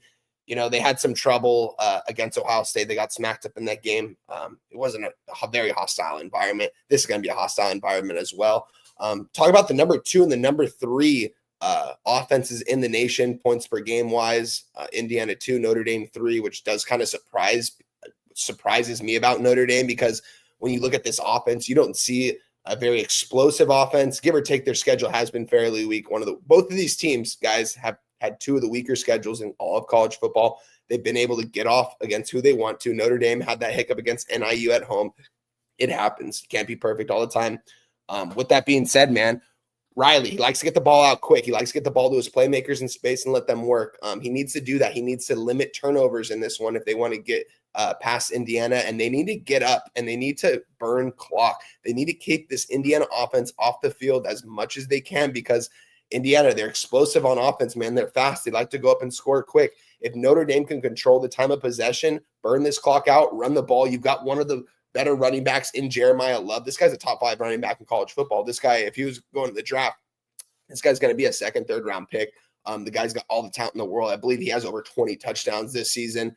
They're going to get him the ball. This guy's going to have a good game. Indiana, they've got playmakers as well. They like to rotate their 2 running backs in and out. Curtis Rourke likes to take off and run himself as well. I just think you're going to give me the number 2, number 3 offense here. We're going to get a total of 51.5, and we're going to move it down to 51. even though both these teams score at will. We've seen them do it all season long. Seems a little bit too good to be true to me. I think this line's going to continue to go down. I think we're going to see 15.5s here shortly. All right, that's what we're seeing right. I mean, that's what we got posted right here. My book right now, I got a 51.5. I got in on that last night. I'm on the under 51.5 in this one, guys. I think this is Notre Dame's going to want to move the ball slow, methodically, and limit turnovers. And they're going to have to be successful in the red zone because Indiana, that's the best team in the red zone this year. I believe they have 66 trips to the red zone, 58 scores. Wild. So Notre Dame's going to have to clamp it down on defense. And like I said, we saw Indiana. Who do they struggle against this year, guys? They struggle against the defensive lines like Ohio State, like the Michigans, the big boys up there. That offensive line couldn't really handle those guys. Yeah, they beat Michigan, but that was a really close game. And we saw them not be able to hang in the trenches with the bigger teams. And Notre Dame, one of the better defensive lines in college football. I mean, these guys got some NFL talent out there on this defensive line. They're going to be getting to the quarterback. If they can get to the quarterback, Rourke, force him into maybe some turnovers when they get to the red zone to keep them from scoring. They're going to need to do that. But I love this under in this spot, guys. And I'm also on Notre Dame money line, tied that up with the money line in James Madison. We have one more game that I'm going to tie in this. That's the second leg, Notre Dame money line. I think they're going to get it done here, guys. And if they win this game's going to have to go under. This game isn't going to go over because they're going to have to control the clock of the game and keep this Indiana offense off the field. So give me under 51.5 minus 110. Gave it out on Twitter last night. And I'm also on Notre Dame money line, second leg in that parlay. Okay. And by the way, for those wondering, I saw some chatter about this in the chat. Weather report. It's going to be cold as hell, but it says cloudy with snow showers mainly during the morning. Snow accumulations less than 1 inch. So it's not really going to be a snowy afternoon. It will be snowing in the morning. It's just going to be like a regular cold game for them. So don't worry about the Canadian in the snow there, as you guys were saying in the chat. Connor, huge game here. What do you think? Yeah, big game. Both these teams 11-1. Both these teams have been really, really good. If you've been backing them all year, Indiana, I haven't backed a ton. I did a few times. I definitely thought that was a good to fade them against Ohio State. I think they're going to play better. They're going to learn from that game, and then I think this game's going to be tight. I don't really trust. I like Signetti. He hasn't won a big game yet, but either has Freeman. So I don't really trust him at all. Notre Dame at home in the cold, I think that's just a wash. Both these teams are fine, I think, with the weather being cold. Like, these teams mirror each other a ton, like, through the numbers. Like, both offenses run it great, the numbers. The offenses are really good. Both defenses have been good all year long. Notre Dame a little bit better against the pass. But Indiana, and you got to look at the schedules. It's just about you think Indiana did play anyone. You talked about why Notre Dame's schedule was okay. Like, it wasn't great, though. They didn't play Alabama or Texas, a team like that. The at closest all. they got to playing was a Texas A&M team that really wasn't that good either. Yeah. Guys, I do want to touch on this, too, because I forgot to say this. Marcus Freeman, guys, crazy stat I found out. With over a week to prepare in his young career, he is 7-0 ATS with an average margin of 16.5 points in those victories. I love that stat right there, man. Marcus Freeman, young coach, dude. This guy's doing some big things right now at a big program like Notre Dame. And giving this guy a week plus to prepare is definitely dangerous, but you're also going against another mind that's been around the game of football a lot, probably longer than this guy's been alive. It seems like Kurt Sinetti, this guy's been around it for a long time. He's been around a lot of different programs. He's built in programs from the ground up. He's never been gifted a job like a Notre Dame job. I'm not saying Freeman was gifted that, but definitely earned it. But this is a vet against the young guy, man. Vet against the rook, kind of, you can say. So this is going to be an interesting matchup. I mean, if Indiana, if they stop the run, and I forgot to mention this too, C-Mac, I mean, they're second in the nation at 2.6 yards per carry given up on the ground. And Notre Dame, they like to run the ball. I mean, Riley Leonard, we haven't seen him make big-time plays all year long. He's really done the very minimum in these games. He hasn't made mistakes, which is the biggest thing, I think. Yeah. But, yeah. I wanted to ask you, I'll look that up. Who are the teams they beat with the rest Freeman. Good. Yeah, I don't have those written down right now. Actually, I'll look that up. I just want to see who that is. If it's Navy and some of these schools. I don't know if that's really a huge for sure thing, but that's a good little stat you get out there. So officially gunned ahead, Connor. Who do you think comes out of this game? I think Notre Dame wins, but I need a 7.5. I just don't want a ton of juice here with Indiana. Yeah. Okay. I think they're in this football game. Yeah, that's why I can't lay 7 with Notre Dame here, just because it's like, I mean, Indiana is live to win this game, guys. This is going to be a fun game, regardless. I just think Notre Dame, they've got the better athletes, and if Jeremiah Love if he can go off on a big game here, this is going to be the best running back Indiana has probably faced, unless you want to say Judkins and Henderson over there at Ohio State, I guess. But yeah, this is going to be a fun one. I'm excited for this one. Friday night action, playoff football, man. Doesn't get better than this. I'm excited. It's gonna be a fun one, and I guess I'm just a hater, and I think Notre Dame rolls here, so it's gonna be fun. It's gonna be fun. It's possible. Gab, UTSA went to a bowl game this year. Is that a bowl game this year? So there's no basement there. Talk about Oklahoma State when we're talking basements. Let's go to our next bowl game here. Our next playoff game. Let's go to SMU Penn State. Now, I know for a fact, or I should say, I know one of our panelists' pick in this game. I know what they're on. It's very exciting. I'm very interested. But this is a game a lot of people have circled with because James Franklin has to win the big one. We've got the whiteout. I think this is a noon game as well, which kind of sucks for the whiteout purposes, but whatever. And SMU loses a close ACC championship game to a Clemson team we're going to talk about here in a second, but a Clemson team I find utterly repulsive here. So let's go to at least the markets and see what they have to say about this game. SMU here, plus 8.5, now up to plus 9 at some places. Seeing both 8.5 and 9s here. There's 35% of the bets and 58% of the money on Penn State here. Interesting and sharp. Big bets on the over in this game. 51% of the money, 51% of the bets, 93% of the money on the over in this game. This total, let me see where that opened up at right now. It hasn't moved up. 53 up to a 54. So not too much, but it has gone up here. Indeed. Conor Mac, we'll start with you. ACC Big Ten action here. Does James Franklin finally get a big victory under his belt here? I think he does, but you're not going to have my money ain't going to be on it. That's for fucking damn sure. I think a key for him is they're at home here. It's going to be fucking cold. This is a game. It's 27 degrees. The wind's 10 to 12. I don't think SMU is going to like that. And this is why Penn State probably wins the game, is they have the better defense. They got gashed against Oregon.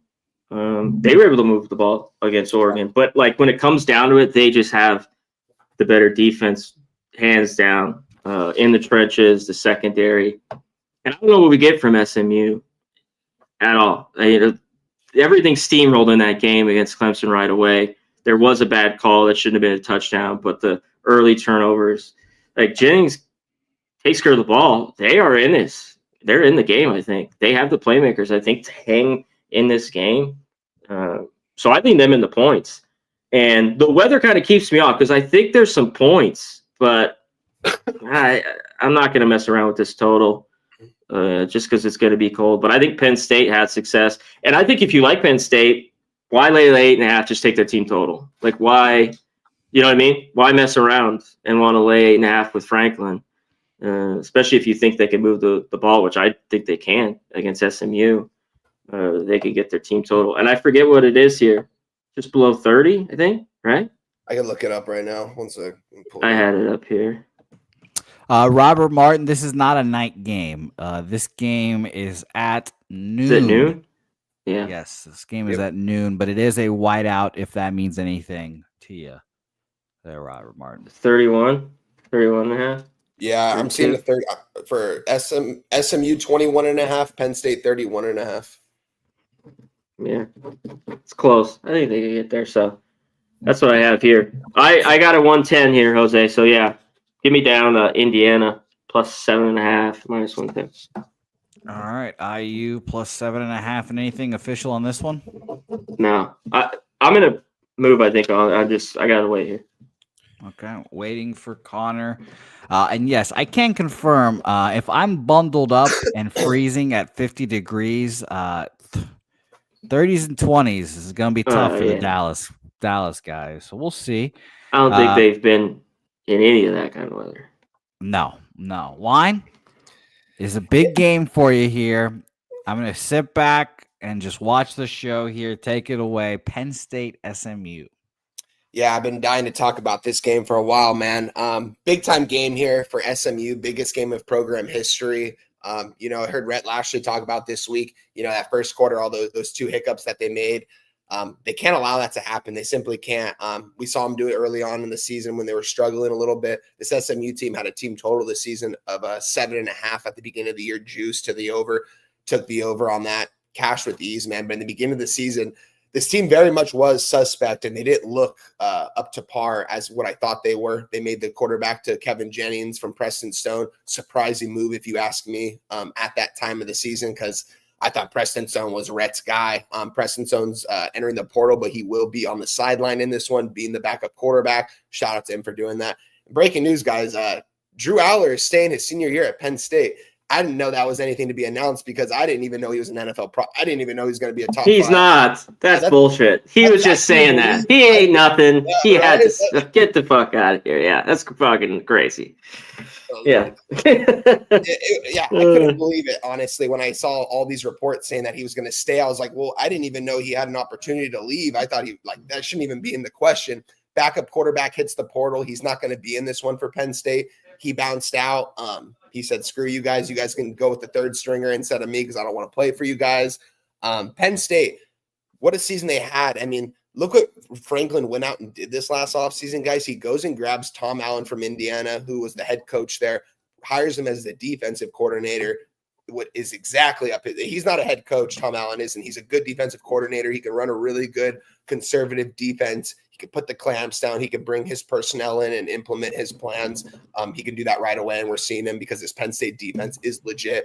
This offense, you bring in Coach Koldenicki from Kansas, we saw Kansas struggle early on in the season because they lost their OC. They decided to go back to his game plan, the new OC that they hired in, and it ended up working for them towards the end of the stretch. Coach Koldenicki, this guy will most likely be a head coach for a Power 4 program here in the next couple of years, depending on what he does here at Penn State and what happens here in this game. Big time football game, though, guys. I said it yesterday with Cab and Peter Loshak in the chat. Whoever has this game, whoever wins this game has the easiest route the rest of the way to the college football playoff, because who's waiting for them is Boise State, guys. And don't get me wrong, Boise State, Cinderella type story, all that. But whoever Boise State plays, they're getting smashed by either of these two teams, if you ask me. That just we'll see what happens when we get there. But let's get back to this game. SMU, what a front seven these guys have. Rhett Lashley brings in these guys last couple years. He used the transfer portal really hard when he first got there. This year, didn't really go after a lot of guys in the portal. He kept his personnel there. He kept these guys there for their 4th, 5th year, guys that were in his systems that fit well, and they want to go out there and they want to play for this guy. This guy's one of the most underrated coaches on all of college football. I mean, look what he's doing at SMU, 11-1 with the limited resources they have. I know it's an expensive tuition and all that to go to SMU because I believe it's like a private school, I think in Texas or something like that. But with that being said, I just think this environment will be tough. It's a whiteout game. I mean, we've never seen a whiteout game in December, guys. This is crazy. Everything's on the line here. SMU knows that. They know they had some hiccups there in that first quarter. They realistically should have taken that game to overtime. There's that miracle by Clemson there on that return to get them midfield, to get them perfectly set up for a good field goal range. Pretty crazy. This front seven, though, for SMU, as I was getting to, allowing 2.9 yards per carry. That's 3rd in the nation. I don't question this team in the trenches at all in SMU. I know Loshak was saying that a little bit yesterday, questioned them in the trenches. I'm not going to do that, though, because they've proven that they can hang with the big boys. And they're doing that right now. Yeah, fairly weak schedule for SMU. But with the personnel that they have and the fact that they're here in this game, I think they're going to want this game more than them. I think Rhett Lashley is going to come out with a great game plan for this game. And they're going to have to, obviously limit turnovers. You can't have a bad quarter like you did against Clemson because you're going to get smashed by Penn State. We saw Penn State hang with Oregon in that conference title game. I was on Penn State plus the 3.5. If you ask me, I think Penn State had every way to win that game outright, at least cover that game. Drew Aller throws a pick at the end of the game to blow that backdoor cover. With that being said, though, this Penn State team did show up against a really good Oregon team. So I'm not questioning if Penn State's a good team. I think both of these are really good teams. I just think it's going to come down to who wants it more. And I think Rhett Lashley wants it more. He's the underpaid coach here. He's got the 3-star athletes, not the 4 or 5-star guys like Penn State. He doesn't have Tom Allen and Coach K on his staff. They don't have those kind of guys. I like the offense he's going to run here. And you're going to give me 8.5 points. I bought up to the +9. I wanted that +9 -120. So I'm on SMU +9 -120. I'm also going to be on the first half here. First half. I haven't tweeted that out. So I'm going to tweet that out. The best number available. If you can maybe pull that up for me as well, Jose, if you have a good, what's the best available number you can get me on SMU first half? And I'm there's a 5.5. There's 4.5, but at DraftKings I see a 5.5. Okay. SMU. If I can get that SMU, if I can get that first half 5.5, I'm going to take it. And I'm also going to take. I did make this official already. SMU team total over 21.5 -110. We're going to take that. We're going to take SMU. I'm going to hold off on the first half. I'm going to tweet it out and see what number I get. And yeah, we're going to roll with SMU here. You might see me tweet out the money line too, guys. We'll see here. I think that they have a chance to win this game outright, at least stay within 8 to 9 points in this game, guys. So yeah, I'm on SMU. No secret. It's going to be a fun one. I can't wait to watch this game. This is definitely one that Wine Time has earmarked for an upset here. So I'm excited to watch this game. It's going to be fun. Let's go on to our next matchup here. Clemson versus the University of Texas. I have a buddy that is a season ticket holder. I guess his dad's a season ticket holder, and his dad is selling the tickets. So you can tell that these tickets are not I guess they just don't care. Like Clemson, whatever. We're gonna smash these guys. I'm ready. I'm making money for the next week's game. Blah blah blah. So it's fascinating. Clemson, the 12th seed, backed in with a last-second field goal in the ACC championship to win. Respect to you, Dabo Swinney. But I think this is kind of where their song and dance ends here. Now, we've got a marketplace here, and let's go to full games again. A full game, we've got 11.5 opener up to 12.5, 12 at places for Texas here.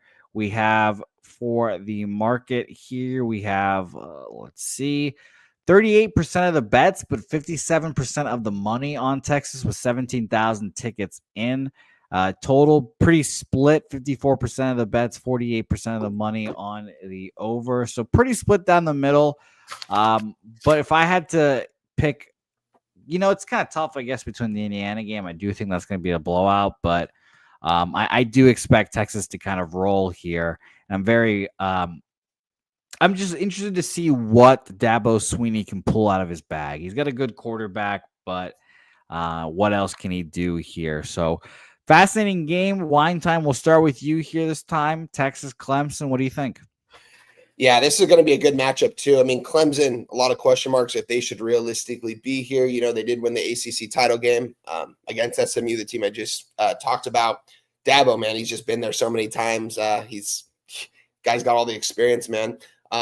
Shout out to Milf Amafa, had a really good season this year for Clemson. He's definitely been not playing super well down towards the end of the stretch. I think he's hurt. I think he's got a hamstring or a calf injury that's been lingering these last couple weeks. He's not fully healthy. I think that's going to be a big problem here for Clemson because Clemson likes to run the ball. Yeah, Cade Klubnik and Chucky, he can make every throw on the field if we're being completely honest.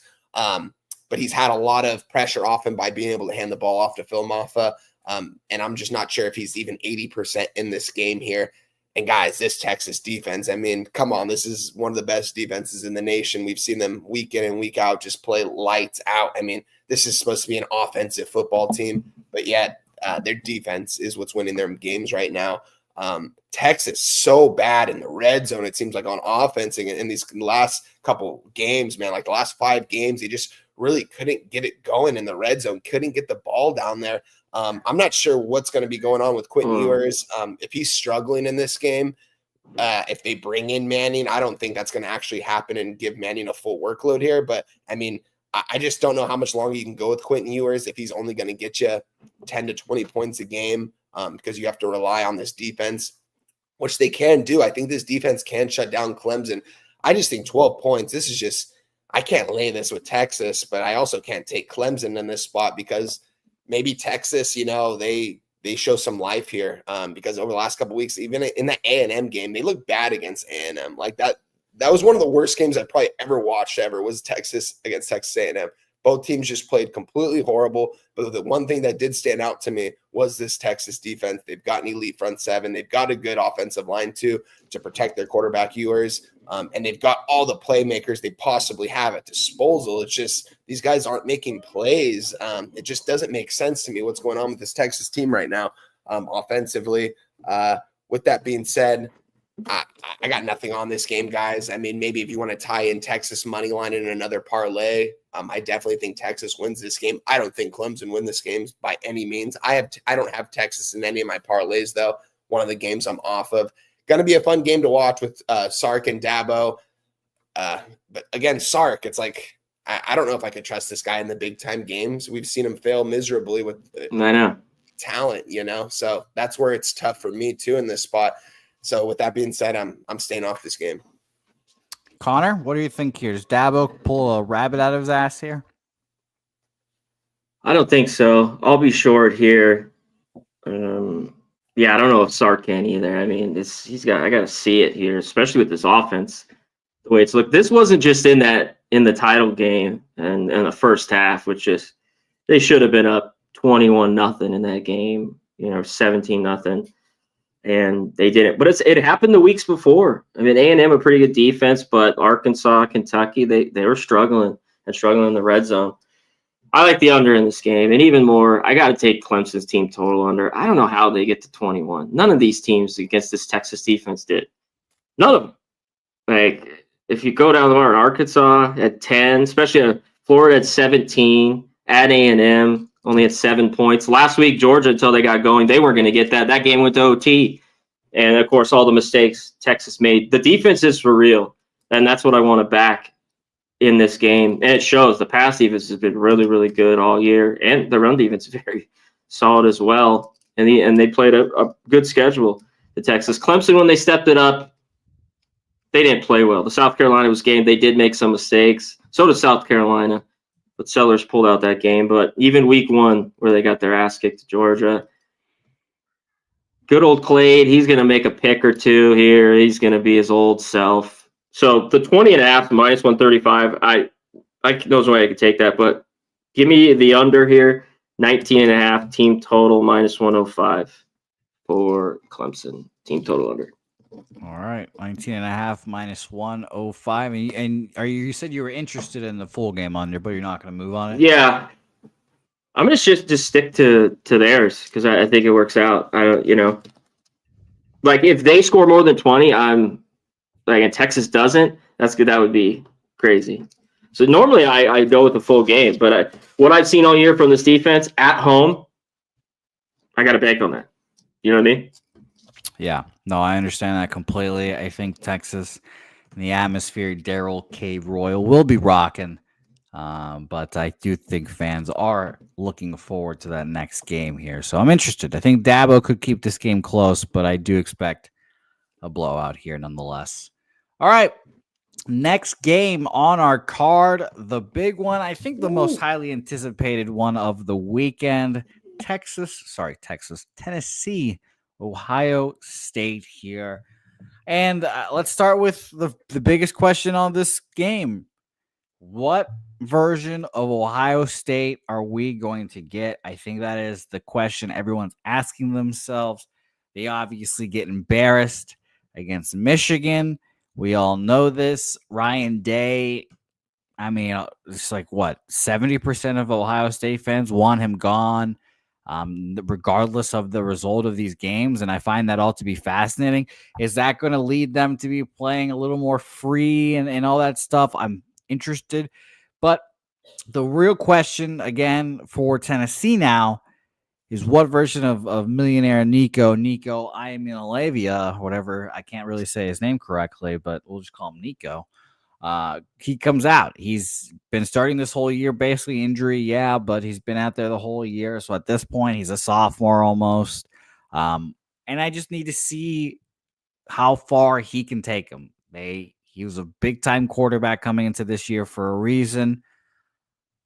I've heard a lot of dark horse Ohio State wins the national title picks. This is in Columbus, which makes this game a little more difficult for Tennessee, but I do kind of like Tennessee here against the spread. Connor, we'll start with you here. I'll quickly mention 66% of the bets, 65% of the money on the Vols, and 72% of the bets, but only 39% of the money on the over in this game. So 28% of the bets, 61% of the money on the under in this game. Interesting stuff. Connor, what do you think? Yeah, on the total, I like to do this under. I don't know how you can. This is another game that's going to be cold as shit. Here, 24, 25 degrees. And I think Ohio State, everything that's going on, I don't know to make of it with Day. I think they're just going to lay an egg, step up here. But I don't buy it.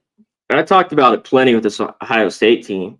I think you fade them early. First quarter, first half. They've been the shits. This team's been down to shitty teams. 7-0 after the first quarter. It's like, I don't know what they're doing. They're not ready to play football early on. So I think Tennessee here, first quarter, first half, I think they could be in this game. It seems like it takes halftime for adjustments for this Ohio State. The offense to get going, basically the whole team, even the defense and that great front that they have that everyone raves about.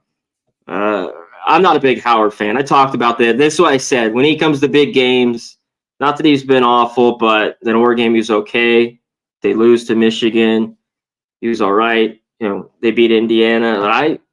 He's not the guy I want to win football and definitely go past this at all. So I just think the defense has come to play here. Tennessee wants to go quick, but their offense is they're not throwing it down the field or anything here crazy. You know what I mean? It seems like everything's underneath and running it, even though they play quick.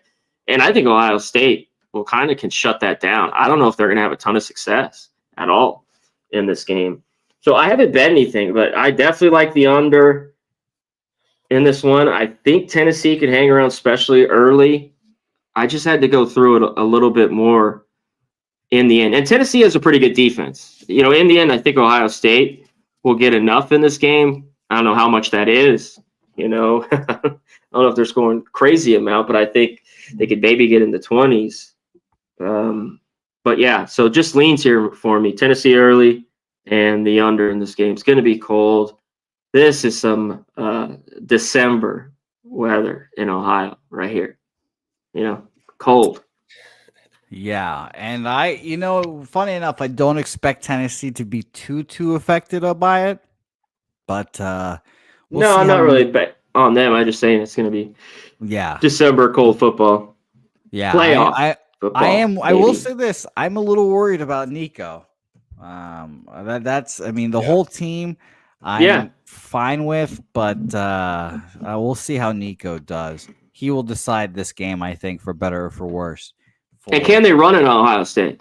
Tennessee had some pretty good numbers running the rock. Ohio State at times in some of those games got gassed, but for the most part against the scrubs they play, they shut everyone down. I mean, what kind of gives in this game? Because Tennessee has a pretty good offensive line. Okay, so Wine, are you making anything official in this game? Oh yeah, I got a couple plays in this one for you. I got a parlay in this one, and I'm definitely looking at a total right now, guys. This is, talk about two teams right here, man. Ohio State getting a lot of heat in the national media right now. Ryan Day getting hammered right now by the fan base. You guys kind of already touched on this. I mean, who else is Ohio State going to really go out and get right now at this point? I mean, don't get me wrong. I question Ryan Day's heart a lot too, but I mean, he's taken you to 11 win seasons in pretty much every single year. And yes, that's expected at Ohio State. But I mean, it's not easy to do. It should be with the personnel that they have, the $30 million roster that they have. Actually kind of surprised, guys, funny to bring this up this late in the season, but why they actually went out and got Will Howard for $1 million. They could have gotten a Cam Moore. They could have gotten so much better guys out there than a Will Howard. This guy ran from Kansas State from a 5'10" Avery Johnson freshman, over there. And, he's doing pretty well at Ohio State. It's an offense that fits him well because he doesn't have to do too much in it. They really try to limit him to just pretty much get the ball in his playmakers in open space. They don't ask him to make anything too far down the field. He doesn't make those big time throws. He quite frankly doesn't have the arm to make those big time throws, but he can play turnover free football. And when you have two receivers like Najigbu and I don't know why I'm blanking on the other guy, Jeremiah Smith, both these guys right now, man, just elite wide receivers. Jeremiah Smith, one of the best wide receivers in college football right now as a freshman. Ohio State, what does Ryan do this last offseason? He says, I'm done calling plays. I don't want to do it anymore. I'm going to call my old coach, Chip Kelly. Chip Kelly coached Ryan Day at New Hampshire as when Ryan Day was the quarterback there, brings him in. Chip Kelly's got he's the play caller in this. I definitely have some questions on his play calling ability at times. Don't get me wrong.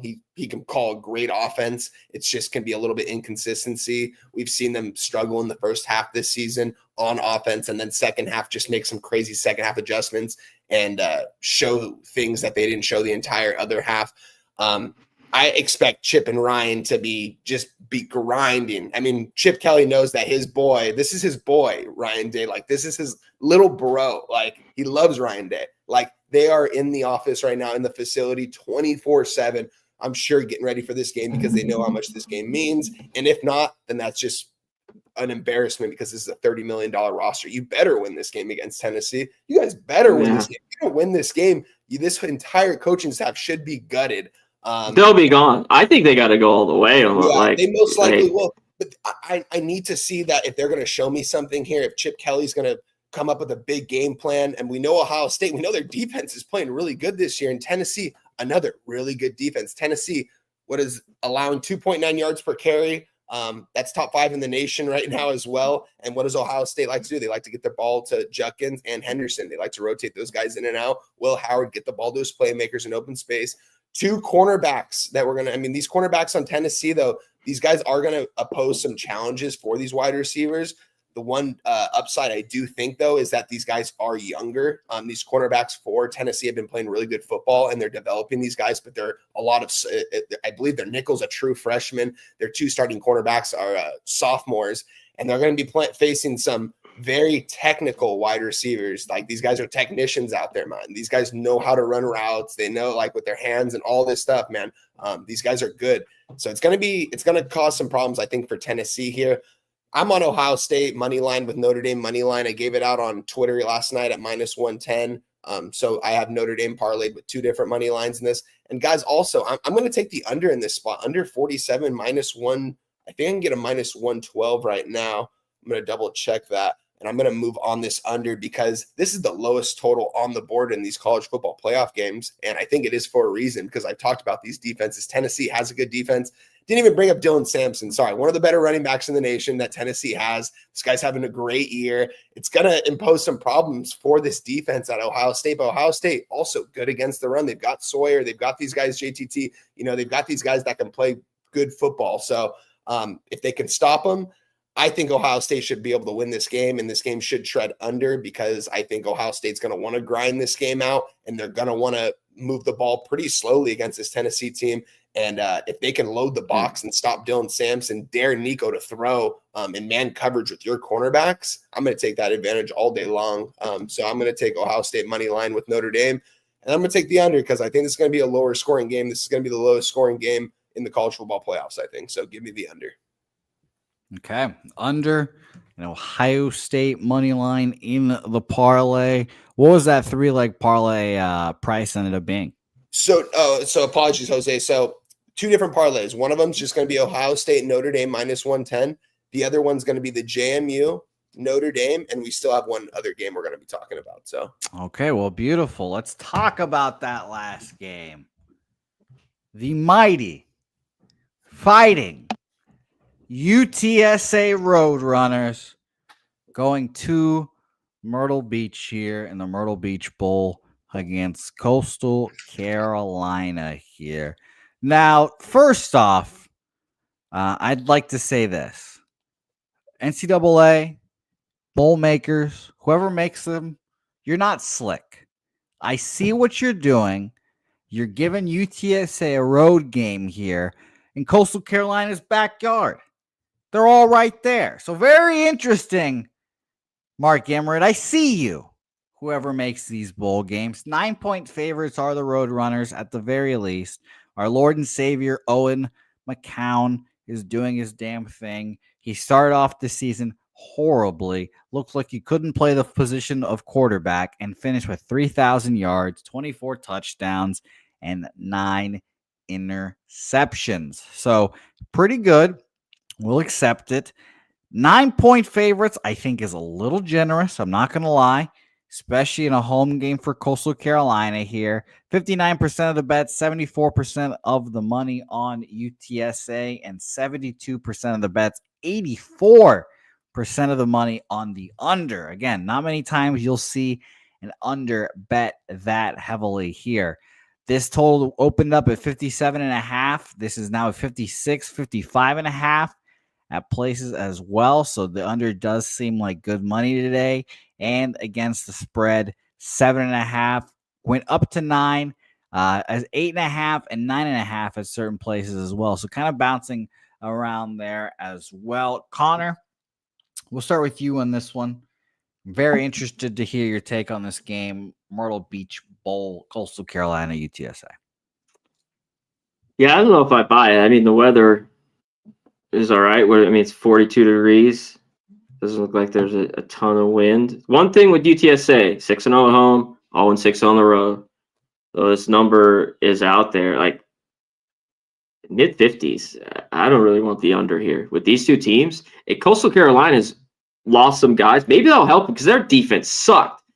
I mean, they were better at home, but they've lost a few. Like one of their better D linemen, I think, is out. They had 9 or 10 sacks, a couple corners, D tackle. So I don't know how they get really any better in this game. Like I said, UTSA, just the points were a little bit different from home than on the road.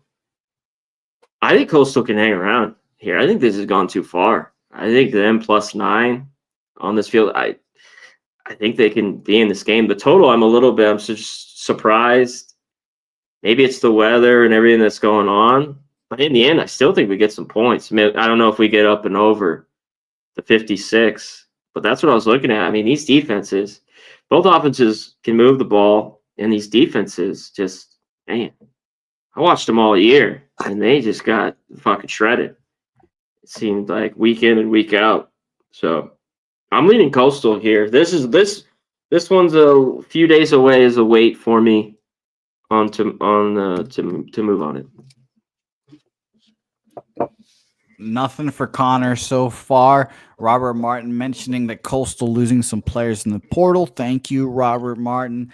And yes, Connor is right. It is different in the dome here for UTSA. They're undefeated at home, defeated on the road. Very different. Line time. -9-point favorite. I know you're a big UTSA guy as well. Tell me what you're on. I'm interested to hear your take on this game. Yeah, I want to give a quick shout out to the chat because I just realized I haven't done it. And if I don't mention your name, it's just because I can't see it right now and I can't remember that I saw it earlier. But I see Rick J in there right now. Nuke Worker, my brother right there. I can't wait to see you again at Pub 4, my guy.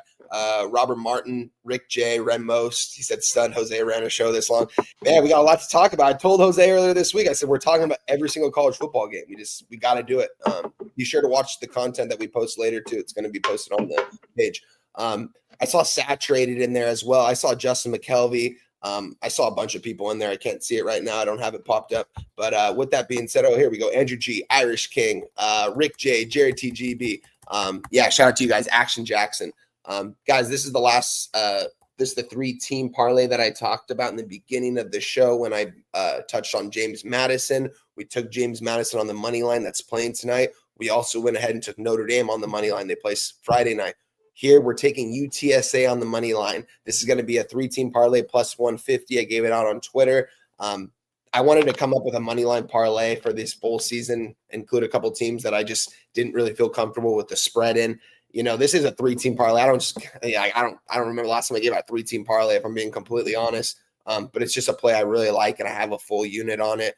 So that's why I did post it. UTSA, though, man, I want to give a quick shout out to Jamori Robinson, man. I talked about this guy with Jose like a month back when I saw this guy play, man. This guy's one of the best pure edge rushers in the nation, honestly. This guy's going to get a lot of looks at the NFL Combine. I really hope he gets an invite because this guy could go in like the 3rd or 4th round. I saw him extremely quick off the edge. He was first team all conference with this team. I mean, we saw him beat up those Army offensive tackles in that game. Shout out to him. I'm a big fan of his, so I can't wait to see what he does at the next level. McCown going to be playing in this one. I don't think McCown even hit the portal. I guess I was wrong on that, Jose. I told you that a couple weeks ago. He's hitting the portal. And trust. Love and trust. He's staying there at UTSA, and I do believe that they have something. They are building something over there. So they had a decent season at 6-6. A lot of games that they honestly that were in that they could have won that they didn't. I think the odds makers are telling us something for a reason, putting them at a -9 against Coastal Carolina in their own backyard. Guys, the two things I think about when I think of Coastal Carolina, the black turf and Grayson McCall. Grayson McCall, shout out to him, man. Not even playing football anymore. But those are the two things I think about when I think of Coastal Carolina. And I don't think Coastal is going to be able to get this game out. We saw a lot of their guys hit the portal. So for that reason, I'm not going to take UTSA on the spread. I do think they can cover this spread. Beat these guys by 10+, but I'm going to go ahead and just take the money line, be a little bit more safer and throw that in the parlay. We got plus 150 on that, so we're going to take that, and that's pretty much how we're going to end it here. Okay. Connor, and you said you're going to wait on this game, correct? All right. Beautiful work, gentlemen. I appreciate you both. We've got one more game to cover in here, and it is not a big one, but another game? God, one more game. Give me a sec. Holy shit. One more game. Let's go. Northern Illinois, Fresno State, happening on Monday afternoon here as well. The last game on our slate here, the famous Idaho Potato Bowl. I've put Connor through the ringer here today. I feel bad, but we got to get it done. The famous Idaho Potato Bowl. We all know it is on the Smurf turf here. Fresno State 6-6, and we know Northern Illinois' big win earlier this season against Notre Dame. Now they were 1.5-point favorites. That has now moved up to 3 here. There's 75% of the bets, 81% of the money on them here. And for the total, 85% of the bets, 75% of the money on the over here. Now, that total has not moved as much here. It's actually gone down from 42 to 40.5, even showing 40s now. So I lean Northern Illinois here and the under line. Kick it off with you here. Last game on our card, the famous Idaho Potato Bowl. Yeah, Jose, after this, I'm going to have to hop out, but this is going to be, talk about actually a pretty good game here. Fresno State and Northern Illinois, two teams I actually know fairly well. Fresno State, shout out to Mikey Keene over there, man. I like Mikey Keene. I've kind of always been a Mikey Keene fan. The last couple of years, I like what Fresno State has kind of been building over there. Yeah, they lost their head coach that had been there for so many years, developed those NFL quarterbacks like the Jake Hangers, I think that's his name. The guy that was just playing for the Saints, Jake Haener. That's right. Jake Haener. Apologies. Mikey Keene. This guy's got a lot of experience. He's played a lot of big games. He played against Michigan in that first game. We took Fresno State plus 21.5. They ended up, I think, losing by 20. We got the cover on that one. Mikey Keene, a good quarterback, a guy that you can trust. Yeah, he is really small. He's like 5'10", 190, 200 pounds, but he can definitely sling it. Northern Illinois, kind of an up and down team all season long, Jose. We saw them shock in South Bend with my guy DJ Big Boss in attendance. That's kind of been their biggest part of their season. Obviously, didn't make a conference title game, and they've kind of been inconsistent. They've kind of been just winning one, losing one, winning one, losing one. That's kind of been their season this year. I have a lean towards Fresno State. I didn't get to cap this game too much here, but this is a game I want to get a little bit more involved in over the next couple of days because I see a low total here, and I think that low total is going to be for a reason. I think both these teams are going to want to run the ball. We know NIU likes to run the ball. And I do believe Mikey Keene's going to be playing in this one. That's another thing. I didn't really look too much into that either. But I definitely have a lean towards the Fresno State side in this and the under. It's a low total. I mean, a 40.5, Jose. Like, I mean, that's crazy. If this gets to a 39.5 for a bowl game between two teams like this, I mean, this isn't a military game. You know, this is a regular ball game. I could think this can go on it. I mean, obviously they have this at a low number, so I would probably go under as well. Nothing on this game for me as well. But I got to get out of here, Jose. Appreciate you for having me, my guy. C-Mac, always a pleasure, my guy. For sure. Give me a follow on X, Wine Time Sports. I'll be breaking the games down with Jimmy as well on Friday. And yeah, shout out to you guys. Sorry I have to get out of here. I didn't even know we were going to be on here this long, but I got to get out real quick. Love you guys. Shout out to everyone in the chat. Appreciate you guys for having me, man. We still got another month or so of college football, so we still got some plays we're going to be talking about over here in these next couple of weeks. Big games this weekend for the college football playoff implications and all that. So we'll see. But shout out to you guys. Love you guys. There he goes.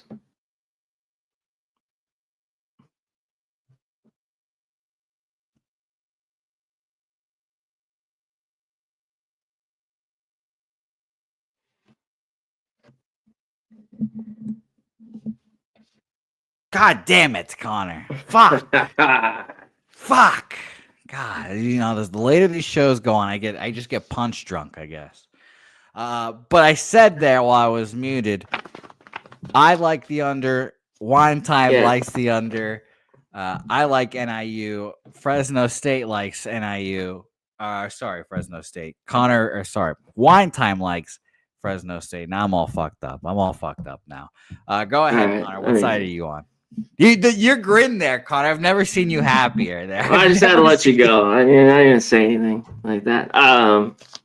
There is no Mikey Keene here in this game. He's out. He's already been looking like at Ole Miss, a bunch of other places. So it's gonna be Wood here. Joshua Wood. He 2 for 5, I think, on the season with a pick. I don't know what we get from Fresno. They don't hire their coach that wanted the job that was temporary, but he's like, it's all fuck there. I don't know. It's still Fresno. So I think this game could be close. One thing, Northern Illinois, I know they're going to be able to run it. They have a decent defense. Do I want to lay 3 points with them? Nothing. Not right now. I got to do a little bit more digging. I do agree, though. This total's low, but I think this game's tight, so I lean under as well. The 40.5. Okay. Through the chaos, through quarterback being transferred, through me being muted a few times during this breakdown, one simple fact remained clear before 3 cappers. We all like the under here. I'm going to move on the under officially as well here, so that'll be a fun one. Connor, beautiful work. You made it. We made it through the card. I appreciate you for sticking through here and capping college football and basketball for me here. I have your official plays written down here. I'll spout them back out to you real quick, so just in case I'm missing one. But right now, officially, of Creighton -3.5, -108. Washington State +3, -110. Indiana +7.5, -110. And Clemson team total under 19.5, -105. Yes. Okay. Yes. All right. Beautiful. I'm glad I got them all written down here. Connor, hitting the books, doing the damn thing, Bopano. Here we go. Give me fairly Dickinson +15.5. I was over there maybe 16. That's why I just don't want to give shit out. But I will here with the 15.5, -107. Fairly Dickinson versus got it. 16.5, -107. 15.5. Oh, I want 16.5. 15.5, -107 there. All right. Well, beautiful. I've got them all written down. Okay. Anything else? That was it. You got my 2 football. All right. Beautiful. I'm glad I got them all written Clemson, down. team total under, and Indiana, just for now. Okay. Yes, beautiful. Robert Martin wants to know, Connor, real quick. South Florida, San Jose State. State has the better coach, tougher game, tougher wins. Invest with the Spartans of San Jose. He's saying that. Did you have any quick insights there before we get out of here? No, No, it is. Nash will be that's all you have to gone. say. Yeah, God damn. Just no. Sorry. No worries. That's all we needed to know. Robert Martin, good luck. Kind of like South Florida, but I haven't moved on anything here. No worries.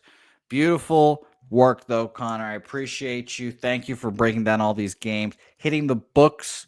Go follow them, subscribe on YouTube, comment on their things, watch. They've got a shitload of the bowl games covered and broken down here. Follow them at Conor Mac Picks on Twitter. And if you want to meet the man in person, come to Palooza 4, March 20th through the 23rd. Anything else you want to plug before we get out of here, Connor? No, shout out to the chat. Love you at Robert Martin, my guy, Duke Worker, Rick J, AOD, dude, always. Shout out to you here. Kelly McInnes, as always. Everyone up in the new year. Andrew G, anyone we miss. Rem Most, always great. His comments, I love that guy. Shout out to everybody. That is it. Let's get out of here, Jose. It was a long show. Yep. Yes, it was. Later, it was brother. indeed a long show. See you later, Connor. I'll see you very soon. Again, we appreciate you guys sticking through this very long show here. Rick J's planning on going in March. Love to see that. Rick J, hope to see you there, my guy. Saturated, nice to see you. Nuke, AOD, Kelly McInnes, Textiles. All you guys, I appreciate you. Even you, Rem Most. Shout out to you, Remy. But I hope to see you guys all in March here at Palooza 4. You guys know this is my Super Bowl, the biggest weekend of the calendar year for Pub Sports Radio. Come on down to San Antonio. It's a whole lot of fun. We're going to do Friday poker tournament. Saturday, we're all going to hang out and watch these games together, I'm sure. And Sunday night, we've got the comedy show as well as Ratama. So that's going to be a whole lot of fun. So please come on down to San Antonio. DM me on Twitter if you want to be picked up at the airport as well. I'll pick you up in my own car, drive you to the Southtown 101. It's a great time. You heard Wine Time said earlier, one of the best parts about coming to Palooza is walking through those doors and then just seeing everyone at the bars like, wow, this is the cool part of doing this job. So thank you guys so much.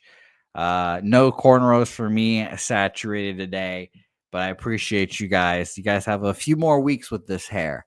We'll see how long this thing gets. But shout out to you guys. Shout out to Harbor Acres Cottages, who sponsors the Cappers Contest and the Cappers Contest show. That'll be on tomorrow.